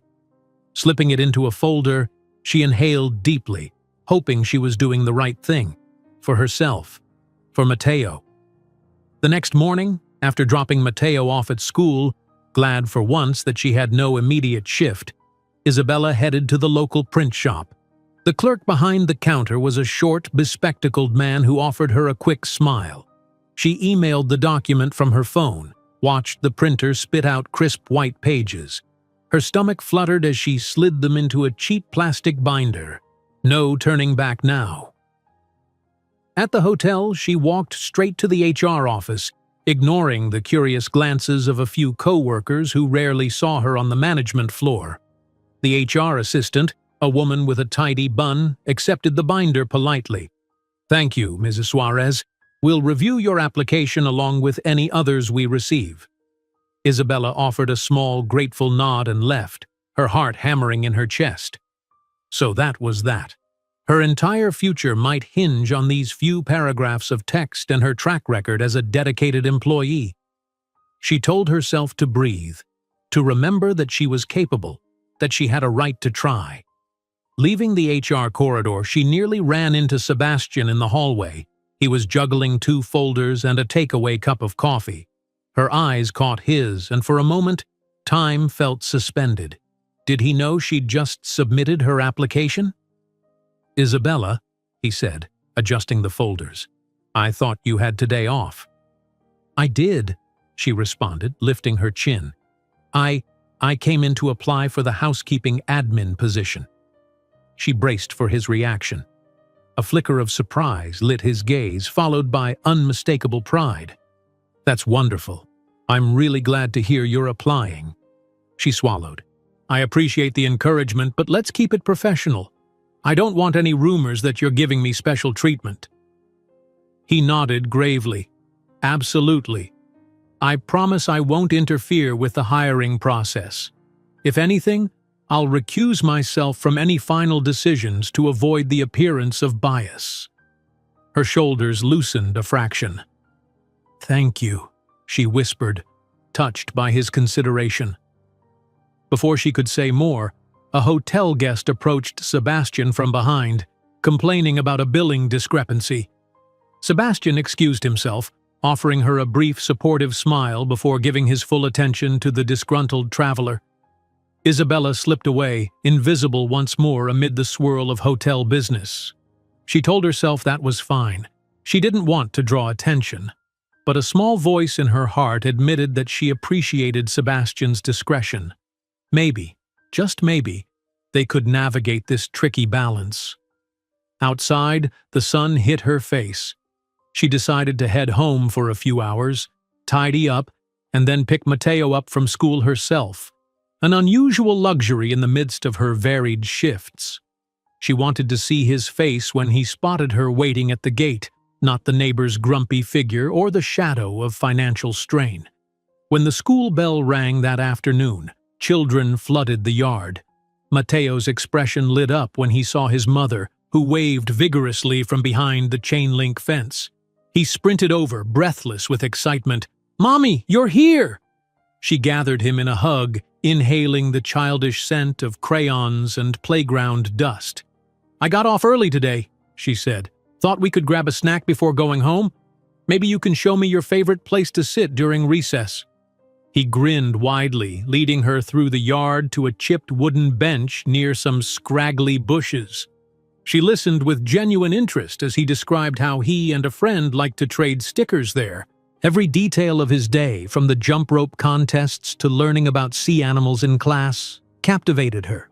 She vowed that if she got that new job, if it meant more stable hours, she would relish moments like this more often. Later, hand in hand, they strolled home under a gentle sky. Isabella wondered if she should mention Sebastian's invitation to the aquarium that weekend. The idea stirred a swirl of nerves and possibilities. Yet seeing how bright Mateo's face became when he recounted a lesson about dolphins, she decided to try. Once they reached their apartment, she knelt to help him remove his backpack. "Remember that man we met at the park?" she asked, watching his reaction carefully. "Sebastian?" Mateo nodded, eyes curious. "Uh-huh. He invited us to see the aquarium. Would you like that? It might be this Saturday if I don't have to work." His face bloomed into excitement. "Really? With the sea lions, right?" She couldn't help but smile. "Yes, with the sea lions." He jumped in place, thrilled. "Yes, please. Let's go. Let's go." Then, Almost as an afterthought, he tilted his head. "Is Sebastian your boyfriend or something?" Her cheeks flamed. "No, sweetheart," she murmured, taken aback. "He's just an old friend. Someone who cares about us." Matteo accepted it for now, bounding into the living room to turn on his favorite cartoon. Isabella leaned against the wall, exhaling the breath she hadn't realized she'd been holding. One step at a time, she reminded herself. The future was an uncharted road, but with a little courage and maybe a bit of grace, they just might find their way to a brighter horizon. Saturday dawned warmer than usual, the sun's soft rays spilling through the blinds in Isabella's apartment. She awoke with a nervous flutter in her stomach. Today was the day she'd tentatively agreed to visit the aquarium with Matteo and Sebastian. Although she'd confirmed with a brief text earlier in the week, she never mustered the courage to fully commit. Still, Sebastian had replied graciously, "Any time in the morning works for me. Let me know when you're ready." Now, with the clock nearing 9, she wasn't sure how she felt about ready. Yet the moment Matteo slid out of bed and asked excitedly, "Mommy, are we really going?" she couldn't bear to disappoint him. She forced a smile, returning his hopeful gaze. "Yes, we can go, sweetheart," she said, ruffling his hair. The dance of emotions in her chest, excitement, unease, a flicker of something like hope, prompted her to take a steadying breath. "Let's eat breakfast and get dressed. Then we'll meet him." Matteo beamed, dashing off to find a clean t-shirt. A whisper of doubt nagged Isabella. Was introducing so much time with Sebastian too soon? But the sparkle in her son's eyes convinced her to continue. Perhaps letting them bond gradually was the right approach, especially if Sebastian was genuine in his intentions. Recalling the park visit, she admitted it had gone rather smoothly. Their simple breakfast of toast and scrambled eggs was eaten quickly. Matteo could barely keep still, wiggling in his seat. Afterward, they combed their hair, changed into comfortable clothes, and headed out. As they exited the building, the landlady's door opened a crack. Isabella felt that hawk-like gaze on her, always disapproving, but she pretended not to notice. She had enough on her plate without worrying about passive-aggressive neighbors. Outside, the sun sat high in a cloudless sky, promising a bright day. Isabella unlocked her phone and sent Sebastian a brief message. "On our way to the aquarium entrance. See you soon." She dropped the phone back into her purse, her heart thrumming. Matteo trotted beside her, babbling about how he wanted to see the sea lions first, and maybe penguins too if they had any. They caught a bus that rattled through the city streets. Matteo pressed his face to the window, enthralled by the passing buildings. Isabella sat beside him, half listening to his chatter, half lost in her own swirling thoughts. She'd barely glimpsed Sebastian at work since she applied for the new position. He'd been busy or traveling for some conference. They'd texted only regarding this outing, keeping everything polite and surface level. Now she braced for the tension of seeing him again in a more personal setting. When the bus finally squeaked to a stop near the aquarium, Matteo nearly bounded off the steps. The building rose in front of them, a modern glass structure with a colorful banner depicting marine life. The crowds weren't too heavy yet. It was still early. Isabella spotted Sebastian near the ticket booth, wearing casual jeans and a collared shirt. He lifted a hand in greeting, an almost timid smile on his face. "Hi," she said as they drew close. "We just got here." "Morning," Sebastian replied softly, shifting his gaze between her and Matteo. "I'm glad you came. Did you two have an okay ride?" "Yeah, the bus wasn't too crowded," Isabella answered. She noticed how Sebastian knelt slightly to greet Matteo at eye level, offering a gentle smile. He didn't try to hug him or speak too familiarly, just said, "Ready to see some sea creatures?" Matteo nodded vigorously. "Sea lions first," he announced. Sebastian chuckled. "Then sea lions it is. Let's get our tickets." He guided them toward the booth, where he insisted on covering the cost. Isabella pressed her lips into a line, half inclined to argue, but she didn't want a scene. She accepted with a quiet nod. Once the wristbands were secured, they passed through the gates into a softly lit corridor lined with wall-to-ceiling tanks of fish. School children and families meandered, pointing and exclaiming as colorful fish darted about. Mateo hurried to the first display, a giant tank featuring bright coral and tropical fish. Pressing his nose to the glass, he gasped whenever a striped angelfish or shimmering tang swam close. Sebastian and Isabella trailed behind. Every so often, their eyes met, sharing the simple wonder of watching a child's unfiltered joy. Yet an undercurrent of unspoken tension lingered between them, a swirl of questions left unsaid. When they reached the sea lion enclosure, a large outdoor pool area, Mateo pulled them both forward. "There they are!" he cried, pointing to the sleek whiskered animals sunning themselves on rocks. One playful sea lion slid into the water, gliding gracefully before surfacing with a splash that soaked the edge of the viewing platform. Mateo burst into laughter, stepping back to avoid a sudden shower. Sebastian smiled at Isabella, searching her face. "He seems happy," he murmured, voice low. "I'm grateful you brought him. Thank you." She swallowed, nodding.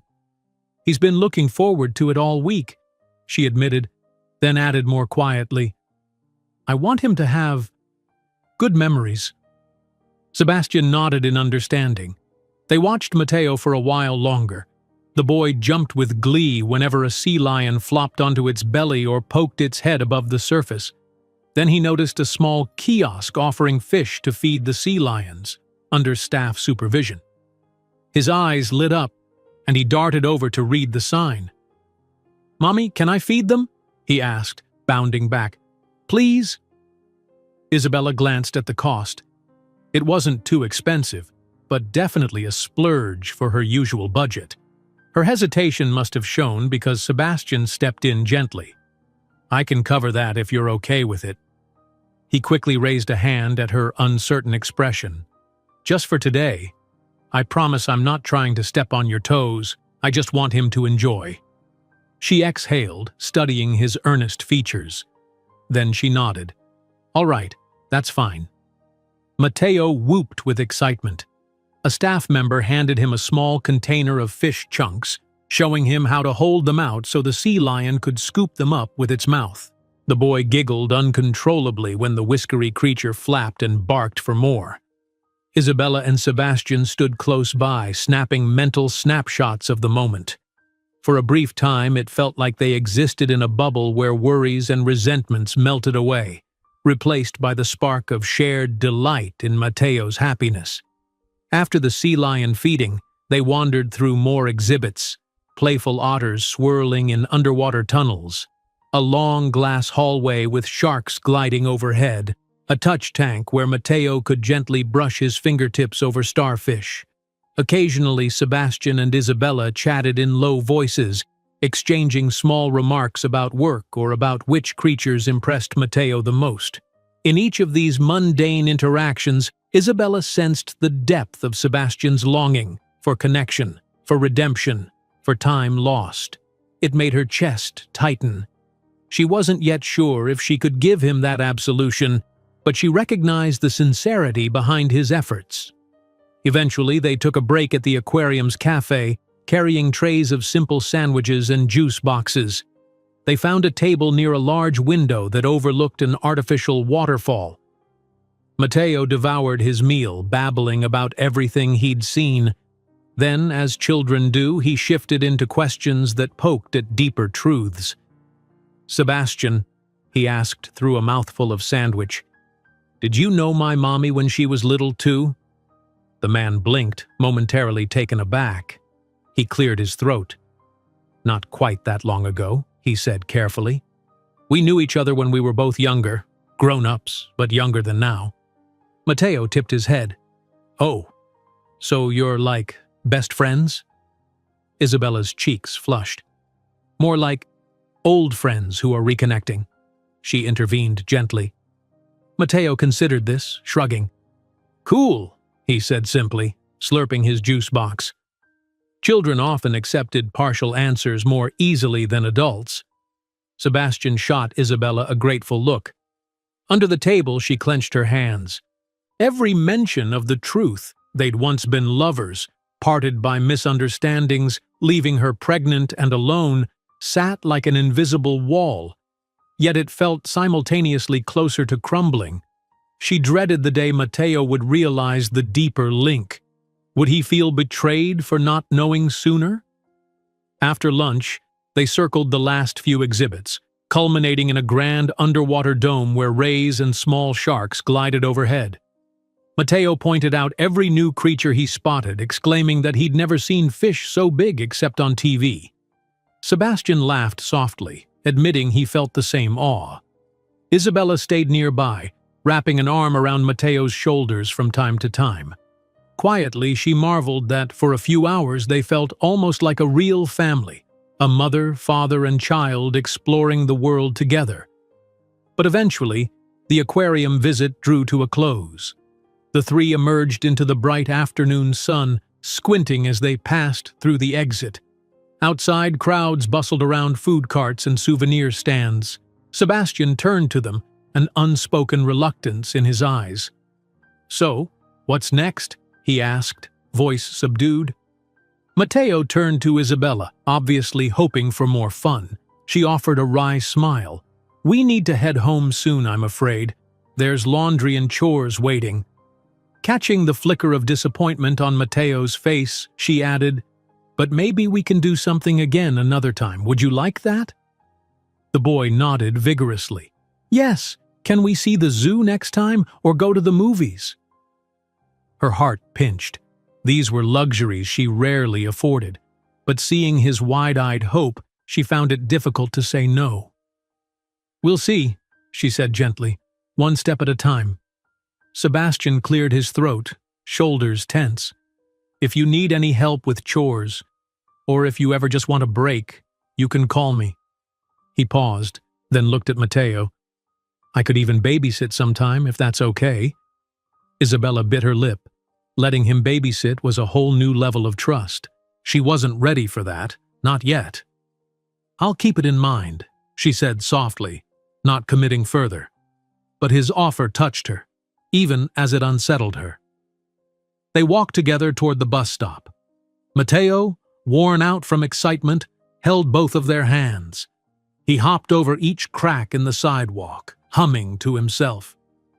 For a moment, the trio was a picture of closeness that belied their tangled past. More than one passerby spared them a smile, evidently seeing what looked like a happy father, mother, and child. When the bus arrived, Sebastian asked if he could ride with them, but Isabella declined gently. "We'll be all right," she said, catching the swirl of longing in his eyes. She worried about giving him too much freedom to step in too fast. "Thank you for today, though," she whispered. "Matteo really enjoyed it." Sebastian nodded.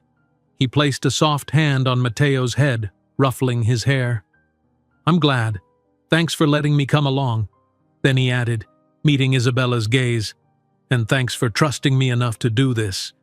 She mustered a small smile. "We'll talk soon." With that, she and Matteo boarded. Through the window, she watched as Sebastian lifted a hand in farewell.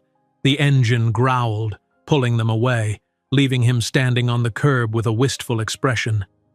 As the city scenery blurred by, Isabella looked down to see Matteo leaning against her arm, eyelids drooping with fatigue. "That was fun," he mumbled, half asleep. "Sebastian's nice. We should do more stuff." She kissed his forehead. "We'll see, Carino," she repeated, glancing at the passing storefronts. Anxiety and warmth mingled in her chest. She wanted to keep her guard up, to protect Matteo, and herself, from hurt. But with every shared laugh, every moment Sebastian spent patiently winning Matteo's trust, that guard softened. Back at their apartment, the spell of the outing faded. Climbing the same creaking stairs, stepping into the cramped living room, she felt the weight of reality settle once more. The landlady's mutterings, the precarious finances, the uncertain outcome of her job application. Yet at least this time, she had one bright memory to carry with her. She and Matteo had shared a day of laughter and discovery. After dinner, when Matteo was in bed, Isabella lingered by the window, phone in hand. She debated sending Sebastian a quick thank you text, something to acknowledge the day without promising more than she could handle. Eventually, she typed, "Thank you for taking us to the aquarium. Matteo had a wonderful time. I appreciate it." She hesitated, then hit send. Before she could question her choice, a return message pinged. "I'm glad. He's an amazing kid. Thank you for letting me be part of his day. Good night." Isabella closed her eyes. One day, she thought. One day, perhaps, she would trust fully. For now, she let a gentle hope nestle quietly in her heart, balanced by the promise to stay cautious. The future was still unknown, but at least for this night she could rest with the memory of laughter echoing against the aquarium glass, her son's bright eyes reflecting wonder, and the possibility of a new chapter she'd never seen coming. 4 days after the aquarium visit, Isabella found herself once again in the bustling hotel corridor, vacuum cleaner humming over the plush carpet. The repeated motion of pushing and pulling usually calmed her, let her slip into a focused routine. But this morning, her mind whirled with too many distractions. Her job application weighed heavily on her thoughts. She'd submitted it over a week ago, yet heard nothing about interviews or next steps. Each day she wondered if the HR team had already chosen someone else, if she was disqualified for lacking certain credentials, or if her connection to Sebastian might be a silent strike against her. Meanwhile, Teresa, who had also applied, kept up an optimistic front, though even she admitted to hearing no updates. Then there was Sebastian himself. Their weekend at the aquarium had ended on a note of cautious warmth. He hadn't tried to rush her or press for more time with Matteo. In fact, beyond a brief text exchange, he'd kept his distance. She told herself that was good. She needed room to breathe, to figure out her next steps. Yet some small part of her felt unsettled by his silence, wondering if he was waiting for her to make a move. She pressed the vacuum's switch off, pushing it against the hallway wall. A glance at her watch confirmed it was just past 11. Outside, the day promised to be scorching. Inside, the hotel's air conditioning hummed softly. As she turned to wheel her cart toward the next suite, she spotted Teresa striding briskly down the corridor, waving. "Isabella!" Teresa called, breathless excitement in her voice. "Have you checked your phone?" Isabella's heartbeat kicked. "No, why?" "There's a staff announcement. HR sent a text to all applicants. Interviews for the housekeeping admin position are happening today and tomorrow." Teresa beamed, brandishing her phone. "We're supposed to report to the HR office at noon for scheduling." A jolt of adrenaline coursed through Isabella. Today, the interview could be today. She swallowed, wiping her palms on her uniform. "That's soon," she managed. "I'm not sure I'm ready." Teresa gave a kind laugh. "We'll be fine. We've prepared for this, haven't we? Or at least dreamed about it. They must have taken their time reviewing all the applicants. Come on, we should head down there soon." Isabella nodded shakily. She was grateful Teresa was by her side. Though her nerves clamored, a quiet sense of determination welled up. She had to at least try. They parted ways to finish their respective tasks, promising to meet near the HR office at noon. For the next hour, Isabella's thoughts blurred. She rushed through her cleaning assignments, ensuring she wouldn't be late. Around 11:55, she stored her cart in the supply closet and made her way to the small administrative hallway where HR was located. Her heart thumped with every step, dread and hope colliding in equal measure. Teresa waited near a row of chairs outside the HR door, tapping her foot in anticipation. 3 other staff members from housekeeping were there as well, each looking just as anxious. Isabella forced a polite smile, feeling sweat at her temples. Right at noon, the HR assistant, a neatly dressed woman with a tidy bun, emerged from the office holding a clipboard. "Thank you all for coming," she said. "We'll be conducting brief one-on-one interviews. After that, we'll shortlist candidates for a second round. Ms. Suarez, you're first." Isabella's stomach flipped. She darted a glance at Teresa, who gave an encouraging nod and mouthed, You can do this." Drawing a breath, Isabella followed the assistant into a modest conference room. The space was small, just a round table, a few chairs, and a pitcher of water. A middle-aged man from HR sat on one side, flipping through papers. At his elbow was another manager, a woman Isabella had seen occasionally but never spoken to. "Good afternoon," the man greeted, smiling politely. "I'm Raul Alvarez from HR, and this is Ms. Delgado from Housekeeping Management. Please have a seat." Isabella sank into the chair, pulse pounding. She reminded herself to breathe steadily, not fidget. She'd never been interviewed for anything beyond basic cleaning jobs, but she had to try. "Thank you for the opportunity," she began softly. Raul returned her smile. "We appreciate your application, Ms. Suarez. Your file shows you've been with us for nearly 3 years now, correct?" She nodded. "Yes. I've primarily worked in housekeeping duties, cleaning rooms, handling linens, restocking supplies." They asked a series of questions about her experience, her familiarity with the hotel's daily operations, and how she'd handle scheduling or conflicts among staff. Isabella answered as best she could, drawing on real examples. How she resolved a sudden shortage of linens when shipments were delayed, or how she covered shifts for a co-worker who had a family emergency. She spoke with quiet confidence, her voice firming as she described her problem-solving strategies. After all, she'd managed her life alone for years, juggling adversity. She knew how to adapt. Ms. Delgado scribbled notes. "Your supervisor's reports highlight your reliability and attention to detail," she remarked. "What do you consider your greatest challenge if you transition from cleaning rooms to overseeing them?" Isabella paused, choosing her words carefully. "I think the biggest challenge would be the shift from physical tasks to a blend of supervisory and administrative work. But I believe my hands-on experience gives me insight into what the housekeeping team faces daily.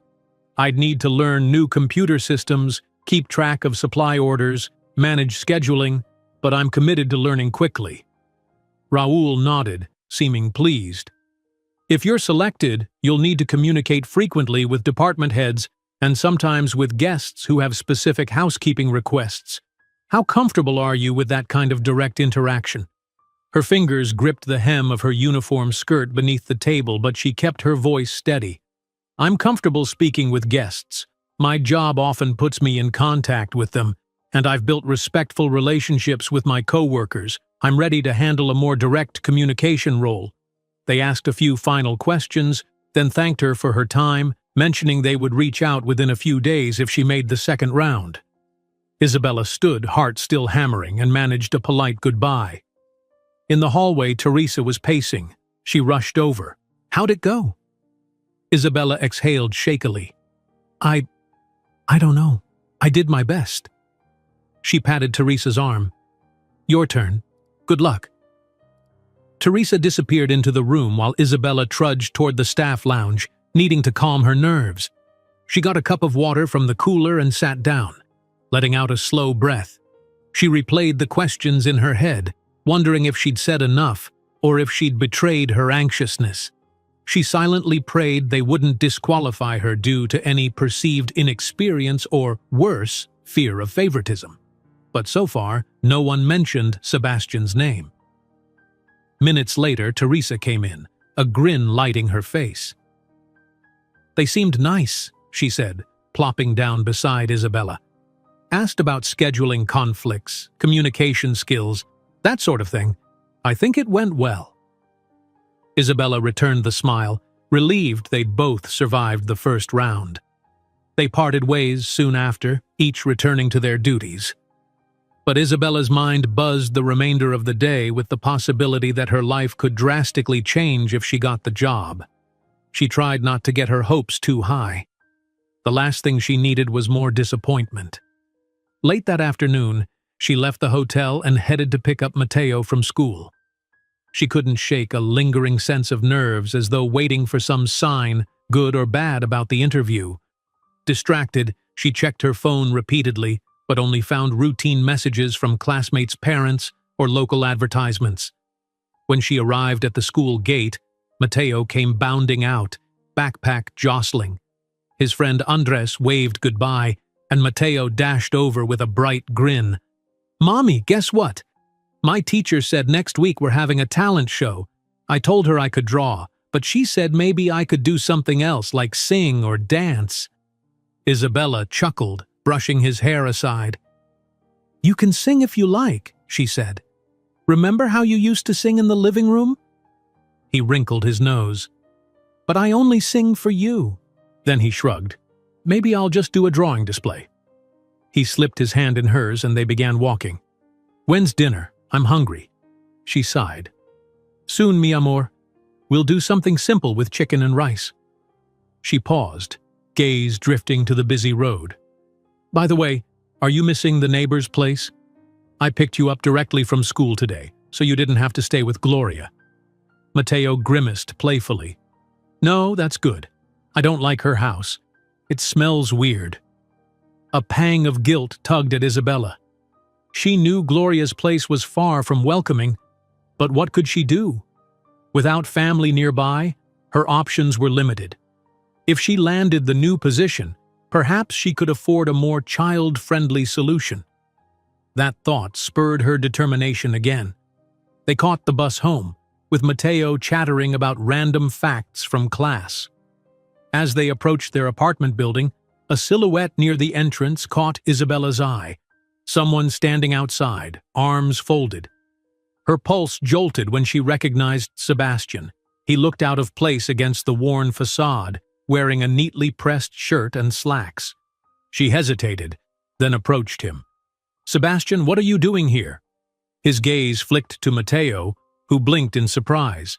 Sebastian offered a small smile. "Sorry for showing up unannounced. I tried calling, but it went to voicemail." She fumbled for her phone in her purse. Indeed, there was a missed call from earlier. "I must have not heard it at work," she said, unsettled. "Is something wrong?" Sebastian's features softened with relief. "No, nothing's wrong. He exhaled. "I realize how hectic your schedule is, and I wanted to make sure you two were okay. Also, I had a small gift for Mateo." He glanced at the boy, who peered curiously at the bag in Sebastian's hand. "What is it?" Mateo asked bluntly, stepping closer. Sebastian crouched, lifting out a slim hardcover book with bright pictures of underwater creatures. "I found this at a gift shop after our aquarium visit. Thought you might like to learn more about sea lions and sharks." Mateo's eyes widened. "Cool." He took the book eagerly, flipping through pages that showed vivid photos and short paragraphs about marine life. "Thanks." Isabella watched silently, her heart tight. She couldn't deny the gentleness of Sebastian's gesture, his desire to nurture Mateo's curiosity. Yet she braced for that familiar worry. Was it too soon for gifts? Too soon for paternal involvement? "Thank you," she said quietly, forcing a polite smile. That was thoughtful. Sebastian straightened. "I hope I'm not overstepping. I just wanted to see you both, but if it's a bad time..." Mateo piped up. "We're making chicken and rice, right, Mommy?" He tugged her hand, glancing at Sebastian. "Do you like chicken and rice?" A flash of hesitation crossed Isabella's features. Inviting him inside for dinner? That was another big step. The neighbors' prying eyes, the possibility of gossip, it all weighed on her. But then she saw Mateo's open, eager face. She relented, voice uncertain. "I suppose we could make a bit extra, if you want to join us." Sebastian's relief was palpable. "I'd love that if you're sure." She nodded, leading them both up the creaky steps. Mateo bounded ahead, hugging his new book. Inside the apartment, Isabella apologized for the cramped space, the peeling paint. Sebastian simply shook his head, an earnest smile on his lips. "It's cozy," he said, looking around at the little touches of warmth. Mateo's crayon drawings taped to the fridge, the neat row of second-hand books, the single potted plant on the windowsill. While Mateo flipped through the marine book, Isabella led Sebastian into the kitchen. She grabbed her worn skillet and some seasoning. "You can sit," she told him, feeling self-conscious. "I'll start cooking." He moved closer, rolling up his sleeves. "Let me help. I can peel veggies or chop something." Sure," she relented. She fetched onions and tomatoes, handing him a knife. For a few moments they worked side by side, the kitchen cramped but not unpleasant. The hush between them was oddly comfortable, punctuated by the sizzle of oil in the pan. A faint sense of domestic normalcy hovered in the air, an echo of what might have been if fate hadn't separated them. Yet even as her heart warmed, she remained alert. Letting him into her home, cooking a meal together, it was easy to romanticize. But she couldn't forget the scars of the past or the uncertain future. The job interview hung in her thoughts, the looming rent, the hush that kept her from telling Matteo the truth. She needed balance. Still, for tonight, she allowed a small measure of grace. They shared a humble meal at the rickety table, Matteo delighting in explaining each page of the marine book to Sebastian, who listened attentively. Isabella watched the two, a tangle of wistfulness and guarded hope twisting in her chest. When the plates were cleared, Sebastian helped wash dishes, meticulously drying and stacking them. At last, he glanced at the clock. "I should go," he said softly. "It's late for Matteo and I don't want to overstay." Matteo gave a small pout but didn't protest, clearly tired. Isabella walked Sebastian to the door where he lingered. "Thank you for letting me come," he murmured. "I know it wasn't planned." "I'll see you at work?" She nodded, hand resting on the doorknob. "Yes," she said, forcing a polite smile. "Thanks for the book. Matteo really loves it." A moment of silence passed between them, heavy with unspoken questions. Then Sebastian leaned in, almost as if to hug her, but stopped short, waiting for a signal she didn't give. She drew back, just slightly, and he acknowledged it with a gentle dip of his head. "Good night," he whispered, turning away. She locked the door behind him, heart hammering. In the quiet that followed, she heard Matteo rummaging for pajamas. The faint hum of the refrigerator filled the room, a reminder of their everyday reality. Isabella let out a shaky exhale. One more night, one more step. She prayed she was handling it all correctly. The cautious reintroduction of Sebastian into their lives, the interview that could change her future, the unspoken truth that Matteo had a father standing right there, trying to earn a place. Finally, she flipped off the kitchen light, trudging to Matteo's side to help him settle in for sleep. Life felt like a road under construction, strewn with barriers and incomplete signs. Yet a quiet current of hope flowed through her. Maybe, just maybe, they were inching toward something whole, a mosaic of second chances, built from the fractured pieces of their past. The evening sky had already draped itself in navy blue by the time Isabella finished tucking Matteo into bed. She tiptoed out of the bedroom, careful not to rouse him. Their humble living room lay in shadows, illuminated only by a flickering lamp on the side table. In the hush, her worries seemed louder, echoes of rent demands, her uncertain second interview, and the ever-present question of how much longer she could keep Matteo from learning who Sebastian truly was. She sank onto the lumpy couch, phone in hand, half hoping for some news from HR. It was unusual for them to hold first interviews in such haste and then remain silent. She'd been on edge since the meeting that morning. A big piece of her life hinged on that new role, on earning more money and maybe moving out of this worn-down apartment. So far, though, not a single notification had appeared, other than a spam message about discount furniture. A sigh escaped her lips. She remembered how, just a few hours ago, Sebastian had stood in this very room, washing dishes at her side after dinner. The memory was equal parts comforting and disquieting. Had she made the right call letting him come in, sharing a meal with him like a normal family might? Gently, she rubbed her temples. The day had been long. Sleep tugged at the edges of her consciousness, but her mind refused to quiet. Even with the apartment silent, she felt the weight of unspoken truths pressing in from every corner. Eventually, she rose and approached the window. peeking through the thin curtains at the empty street below. The landlady's door was shut tight. No sign of the old woman's perpetual scowl tonight. Isabella exhaled, thankful for small mercies. She flicked off the lamp and slipped into bed beside Matteo. Despite the swirl in her head, fatigue overcame her quickly. By the time the moon shifted behind a cloud, she was drifting into an uneasy sleep. A loud banging on the door shattered the early morning stillness. Isabella jerked awake, disoriented. Next to her, Matteo stirred, blinking in confusion. Heart pounding, Isabella checked the time, 6:20 a.m., much earlier than she usually rose. Again, the knock resounded sharper this time. She hurried to the door, pressing her eye to the peephole. Through the glass, she glimpsed the landlord's face, pinched, furious. Isabella's stomach plummeted. She cracked the door open, forcing her voice steady. "Ms. Herrera? Is something wrong?" The older woman's eyes flicked past Isabella, as though searching for an excuse to peer inside. "Rent was due yesterday," she snapped, crossing her arms over a ratty sweater. "You're late." A cold wave of realization swept Isabella. In the chaos of her interview and Sebastian's unexpected visit, she'd overlooked the exact due date. She swallowed hard. I'm sorry. I have most of it, just not all yet. I can pay you by tomorrow." The landlady's lips curled in a sneer. "I've heard that before, Ms. Suarez. You got fancy with some new boyfriend? Think you don't have to worry about rent anymore?" She leaned closer, voice dripping with disdain. "Let's see if he'll cover your bills when you're out on the street." Anger flared, but Isabella stifled it. Matteo was only a few feet away, peering around the couch. She couldn't afford a scene.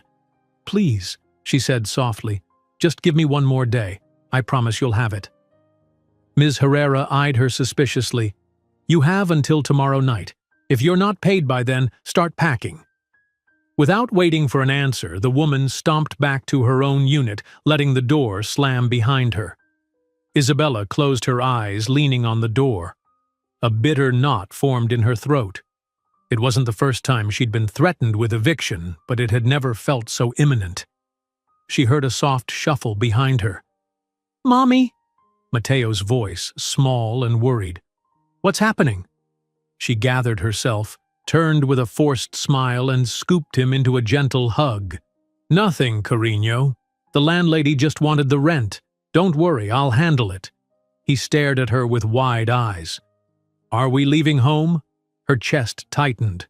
"No, sweetheart, we're not leaving home. Everything's going to be all right." She planted a kiss on his forehead, praying her words weren't a lie. "Why don't you get dressed for school? I'll make you breakfast."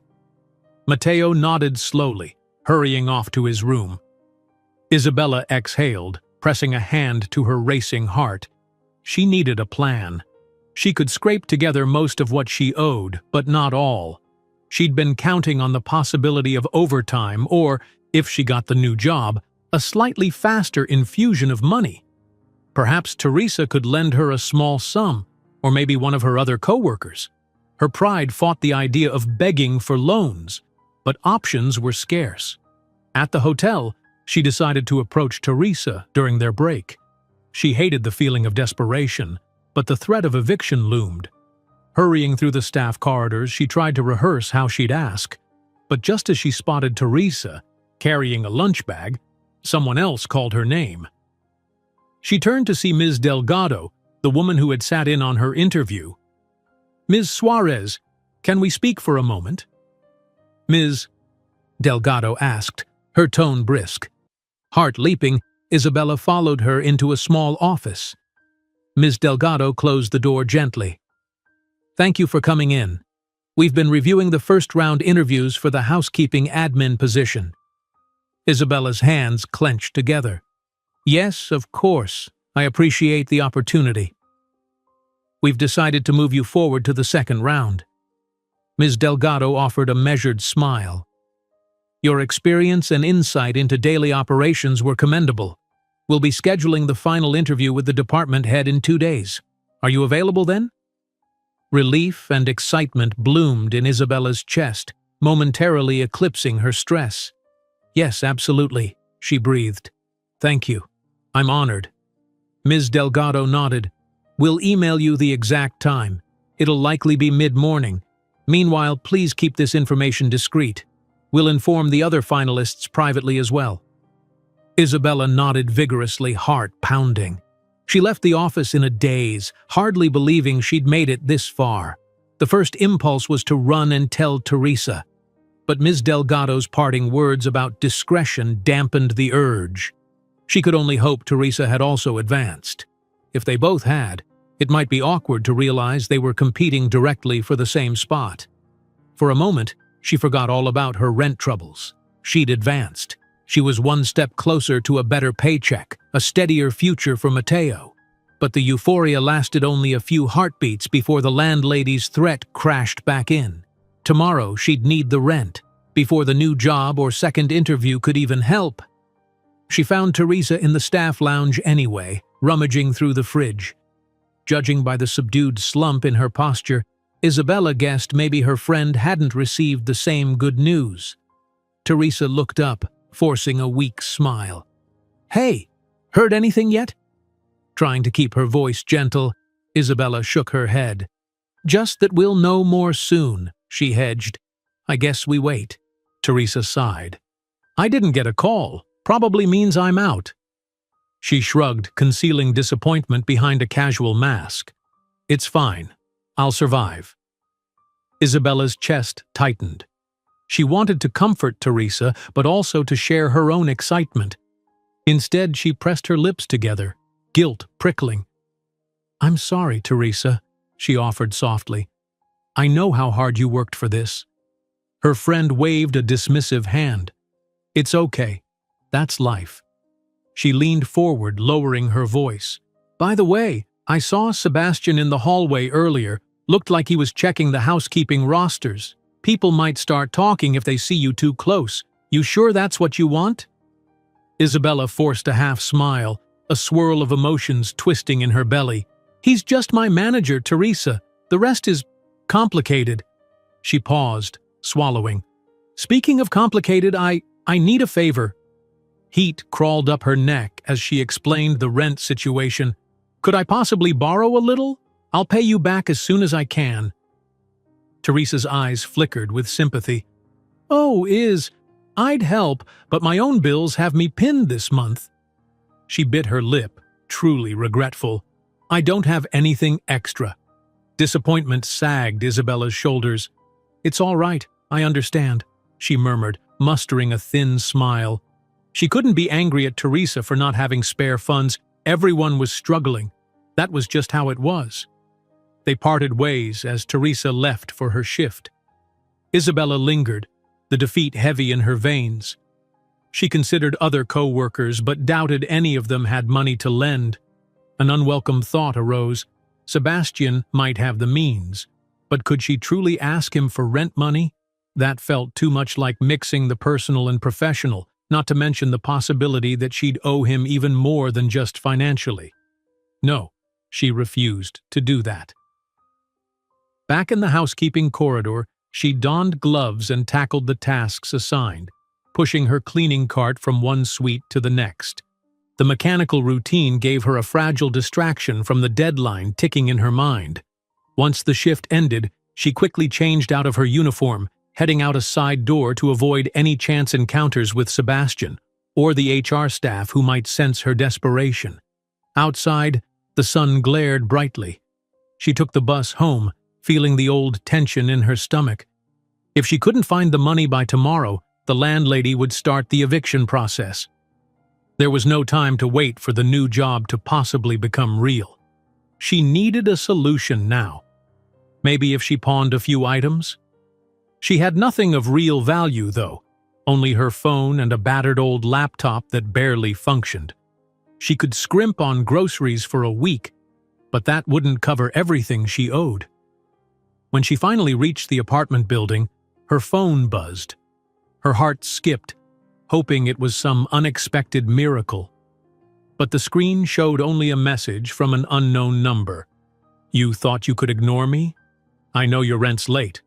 Watch your step, Ms. Suarez. Her blood ran cold. It wasn't the landlady's number. Another neighbor? Or some malicious prank? She inhaled, pressing a hand to her chest, forcing herself not to panic. She'd faced enough intimidation to know bullies thrived on fear. With trembling fingers, she deleted the message. She wouldn't let them break her. Upstairs, she found Matteo drawing on the living room floor, staying with Gloria for a short while after school. She thanked the old woman stiffly, ignoring her usual complaints. After Gloria left, Isabella knelt beside her son. "Hey," she said softly, "did you have an okay day?" He nodded, showing her a half-finished sketch of a big-eyed whale. "Yep, I made a new friend at recess." Then he looked up. "Are you okay, Mommy? You look sad." Her throat tightened, but she offered a wobbly smile. "Just tired, mi amor. I'll be fine." She ruffled his hair. "Want to help me with dinner?"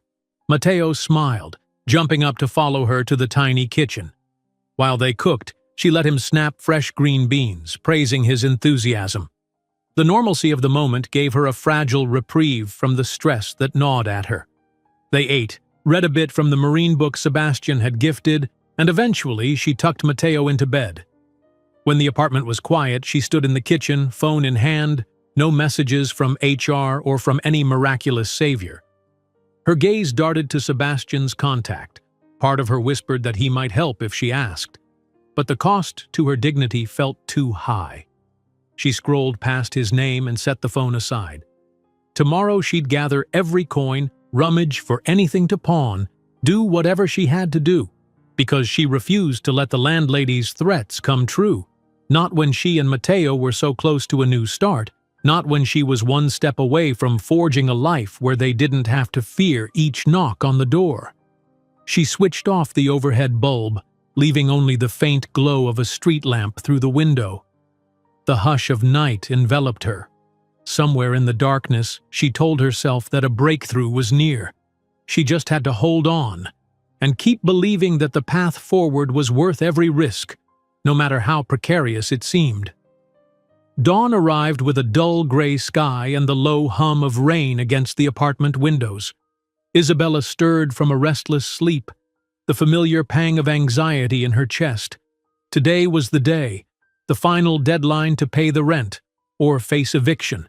And despite her calculations the night before, she still didn't have the full amount. The shortfall was modest but insurmountable. As she prepared a simple breakfast for Matteo, her mind churned through possibilities. Pawning her phone would be risky. She used it to coordinate with the hotel and stay in touch in case of Matteo's emergencies. The battered old laptop might fetch something, but likely not enough. She ran a hand over her face, willing herself to stay calm for her son's sake. She helped Matteo lace his worn sneakers, ignoring the sting of how quickly he'd outgrown them. Their conversation was subdued, a stark difference from his usual morning chatter. Clearly, he sensed her tension. "Mommy, do I have to go to Gloria's after school today?" he asked softly. She mustered a tight smile. "Probably just for a little while, mi amor. I have to work." She hesitated, eyeing the dark circles under her own eyes in the hallway mirror. "I'll pick you up as soon as I can." He nodded, gave her a tentative hug, and dashed off. Despite everything, he was still a child, resilient, hopeful. Isabella drew strength from that. When he was gone, she lingered at the front door, half expecting another threatening message or a sudden knock, but the hall remained eerily quiet. The landlady's door was closed. No new texts arrived on her phone. She locked the apartment and made her way out into the drizzle. Her plan, if it could be called that, was to stop by a nearby pawn shop, see if she could glean enough to cover the difference in her rent, then rush to the hotel for her shift. If luck held, she'd manage to stave off eviction. If not, the thought made her heart pound. The pawn shop was a cramped storefront on a back street with dusty windows and an old neon sign. Isabella ducked inside, surveying the dimly lit displays of second-hand electronics, tools, and jewelry. The proprietor, a middle-aged man with thinning hair, barely glanced up from a magazine. Clearing her throat, she approached the counter with the battered laptop case in hand. "I'd like to pawn this," she said, trying to keep her voice steady. "It's not new, but it's functional." The man flipped open the laptop, frowned at the scuffed edges, typed a few keys to check it powered on. Then he shrugged. "I'll give you $30. Isabella swallowed. $30 was a fraction of what she needed. It might have covered groceries for a week, but not a large chunk of overdue rent. Still, she gritted her teeth. "Can you do a little more?" she pleaded quietly. "It's in decent shape. I really need—" "No can do." He tapped a sign taped to the wall. "We buy at discretion. All sales final. If you don't want it, that's fine. Next." Her jaw tightened. She couldn't afford pride. So she nodded, taking the money. "All right," she muttered. "I guess that's it." As she left the shop, the drizzle turned heavier, chilling her skin through the thin jacket. She stared at the meager bills in her hand. It wasn't enough. She choked back tears, forcing herself to put one foot in front of the other. Maybe she could beg for an extension. Again. Or check if she had anything else to sell. The short walk to the bus stop felt endless. Her phone buzzed, and she fished it out with trembling hope. Maybe it was a stroke of luck from HR or a friend offering a loan. Instead, the screen showed Sebastian's name. The pang of unease and longing twisted in her chest. She almost let it go to voicemail, but at the last moment she hit answer. "Hello?" Her voice came out ragged over the patter of rain. "Isabella, hi, is everything okay?" Sebastian's concern was immediate. "You sound upset."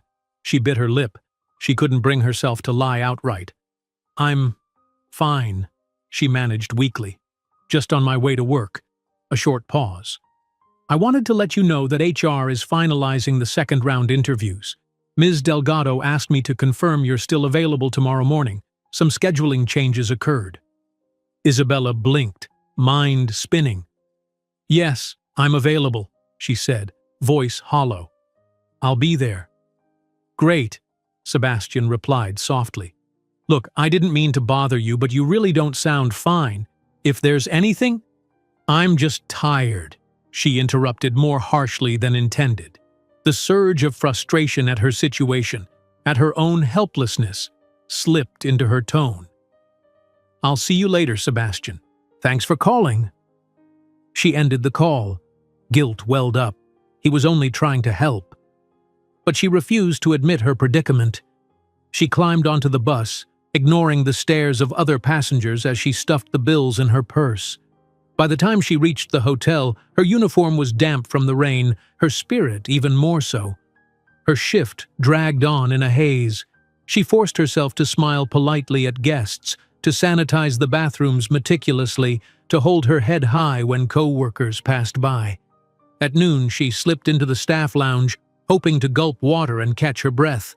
Instead, she found Ms. Herrera, the landlady, sitting at a table, flipping through a brochure. Isabella froze. "What are you doing here?" she asked, tension coiling. The older woman looked up, smirking. "I got tired of waiting for you to pay up.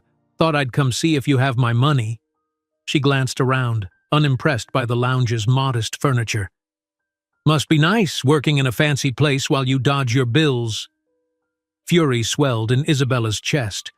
"You have no right. This is my workplace." Ms. Herrera shrugged. "I have every right to collect what's owed. I've given you plenty of leeway, Ms. Suarez, so I'll ask one last time. Do you have the full rent or not?" Other employees looked on, alarmed by the confrontation. Isabella's cheeks blazed with humiliation. She reached into her purse, pulling out the meager money she'd scraped together, along with the meager amount from pawning the laptop. "This is all I have," she said quietly, tears burning her eyes. "It's still short." Ms. Herrera's mouth twisted in disdain. "Then you have until tonight to find the rest. Otherwise, you and your brat can find another hovel." Isabella's temper snapped. "Don't call my son a brat," she snarled, her voice quivering with rage. "We'll pay you. Just stop harassing me here." Before she could say more, A calm voice broke in. "Is there a problem?" They turned to see Sebastian standing in the doorway, dark eyes flicking between Isabella and the landlady. Dread rippled through Isabella. The last thing she wanted was for him to witness this humiliating scene. But Ms. Herrera was quick to pounce, pointing a finger at Sebastian. "You must be the boyfriend. Is she expecting you to bail her out or what?" Sebastian's face hardened. "I'm the hotel manager," he stated evenly, glancing at Isabella for confirmation. "But if there's a rent issue, I'm not sure why you're addressing it here," Ms. Herrera scoffed. "I'm trying to collect my due. She's behind and I'm done waiting." Her gaze swept over Sebastian's neat clothes, the confidence in his posture. "If you've got the money, I'll take it." Isabella's breath caught, shame burning her throat. She wanted the floor to swallow her. Part of her yearned to push Sebastian away before he could intervene. But the landlady's hostility pinned her in place. Sebastian inhaled. "This is a private matter between you and Ms. Suarez," he said calmly. "However, you're trespassing on hotel property, causing a disturbance. I'll have to ask you to leave." Ms. Herrera's eyes flared, but she backed down, snatching the partial payment from Isabella's shaking hand. "I'll be back tonight," she spat, "expecting the rest. Don't think I won't throw you out otherwise." The moment she stormed off, tears finally pricked Isabella's eyes. She tried to contain them, turning away from Sebastian, but her shoulders trembled. Embarrassment and rage mingled in a raw ache at her core. Co-workers stared in sympathetic silence. Sebastian signaled for them to give space, then gently rested a hand on Isabella's arm. "Come with me," he murmured, guiding her from the lounge into a quieter corridor. Once alone, he handed her a tissue. "I'm sorry you had to deal with that." She dabbed her cheeks, trembling. "You shouldn't have gotten involved," she managed, voice breaking. "This is so humiliating." He lowered his gaze, pain flickering in his expression. "Isabella, please let me help you." She bristled, wiping her eyes fiercely. "No," she rasped. "I can't owe you. It's not right. I'll handle it." She tried to straighten, though tears threatened to fall again. "I just need time." His jaw set. "Time might be the one thing you don't have right now," he said gently. "Listen, I realize how complicated this is, but you and Mateo shouldn't be on the verge of homelessness. Let me loan you whatever you need, no strings attached. You can pay me back whenever you can." Her throat clenched. I can't. Please, Isabella." His eyes shone with urgency. "Think of Mateo. He deserves stability. You deserve it. Let me do this one decent thing." She felt herself wavering, caught between pride and desperation. Everything in her rebelled against the idea of accepting money from the man who had unwittingly fathered her child, the same man she'd spent years resenting for abandoning her, despite recent evidence to the contrary. But the memory of Ms. Herrera's threats and the fear in Mateo's eyes were too great. She slumped against the wall, burying her face in her hands. "I hate this," she whispered, voice raw with shame. "Fine. If I have no other choice, I'll pay you back. Every cent." Sebastian nodded, relief in his gaze. "I know you will." He hesitated, then gently touched her shoulder. "Just tell me how much you need. I'll withdraw it this afternoon." She couldn't meet his eyes, but she forced the words out. The sum was not massive by some standards, yet monumental to her. He listened without judgment. "All right," he said. "Meet me after your shift. We can finalize it." She swallowed hard. "I don't want anyone to see," she muttered. "People will talk." He offered a small, understanding nod. "There's a side entrance near the loading dock, less foot traffic. We can talk there." Then he softened his tone. "You're doing your best, Isabella. Let me help shoulder this burden." She couldn't speak, only nodded numbly. With that, he left her alone in the corridor, his footsteps fading. Her whole body shook, part relief, part raw vulnerability. She reminded herself this was temporary, a loan she'd repay. She wouldn't let it turn into a chain around her neck. That evening, as her shift ended, she slipped quietly to the loading dock door. Rain had tapered off, leaving the pavement slick. Sebastian was already there, a discreet envelope in hand. She paused, swallowing her pride, then stepped forward. He pressed the envelope into her palm. She felt the thickness of cash inside, more than enough for the rent. "Thank you," she whispered, tears threatening again. "I'll pay it back as soon as I can." He exhaled, a shaky smile on his lips. "I trust you." He hesitated, eyes filled with worry. "If you need anything else, childcare, groceries, anything, tell me, please. I want to be there for Matteo and you, if you'll let me." Her guard threatened to crumble under his kindness, but she managed a nod without making further promises. "I appreciate it," she murmured. "Truly." They stood in charged silence for a moment, neither sure how to say goodbye. At last, Isabella backed away, clutching the envelope. "Good night," she whispered. "Good night," Sebastian echoed. He made no move to follow her, respecting her space. She exited through the dimly lit alley, tears stinging her eyes. Part of her felt immense relief. The rent could be paid. Matteo's roof was safe for now. Another part bristled at this new tie to Sebastian. Was she sinking deeper into his life than she'd intended? When she reached her apartment, the landlady waited in the hallway, arms folded. Isabella thrust the money at her, trembling from the emotional toll. Ms. Herrera counted it, sniffed in disdain, and pocketed the bills. "Cutting it close," she muttered, stepping aside to let Isabella pass. "Better not be late next month." Door locked behind her, Isabella sagged in the dim living room, tears finally spilling.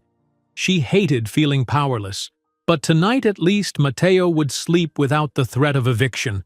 She'd hide her broken pride for his sake, and for the slender chance that soon she might earn enough on her own, especially if she got that new position.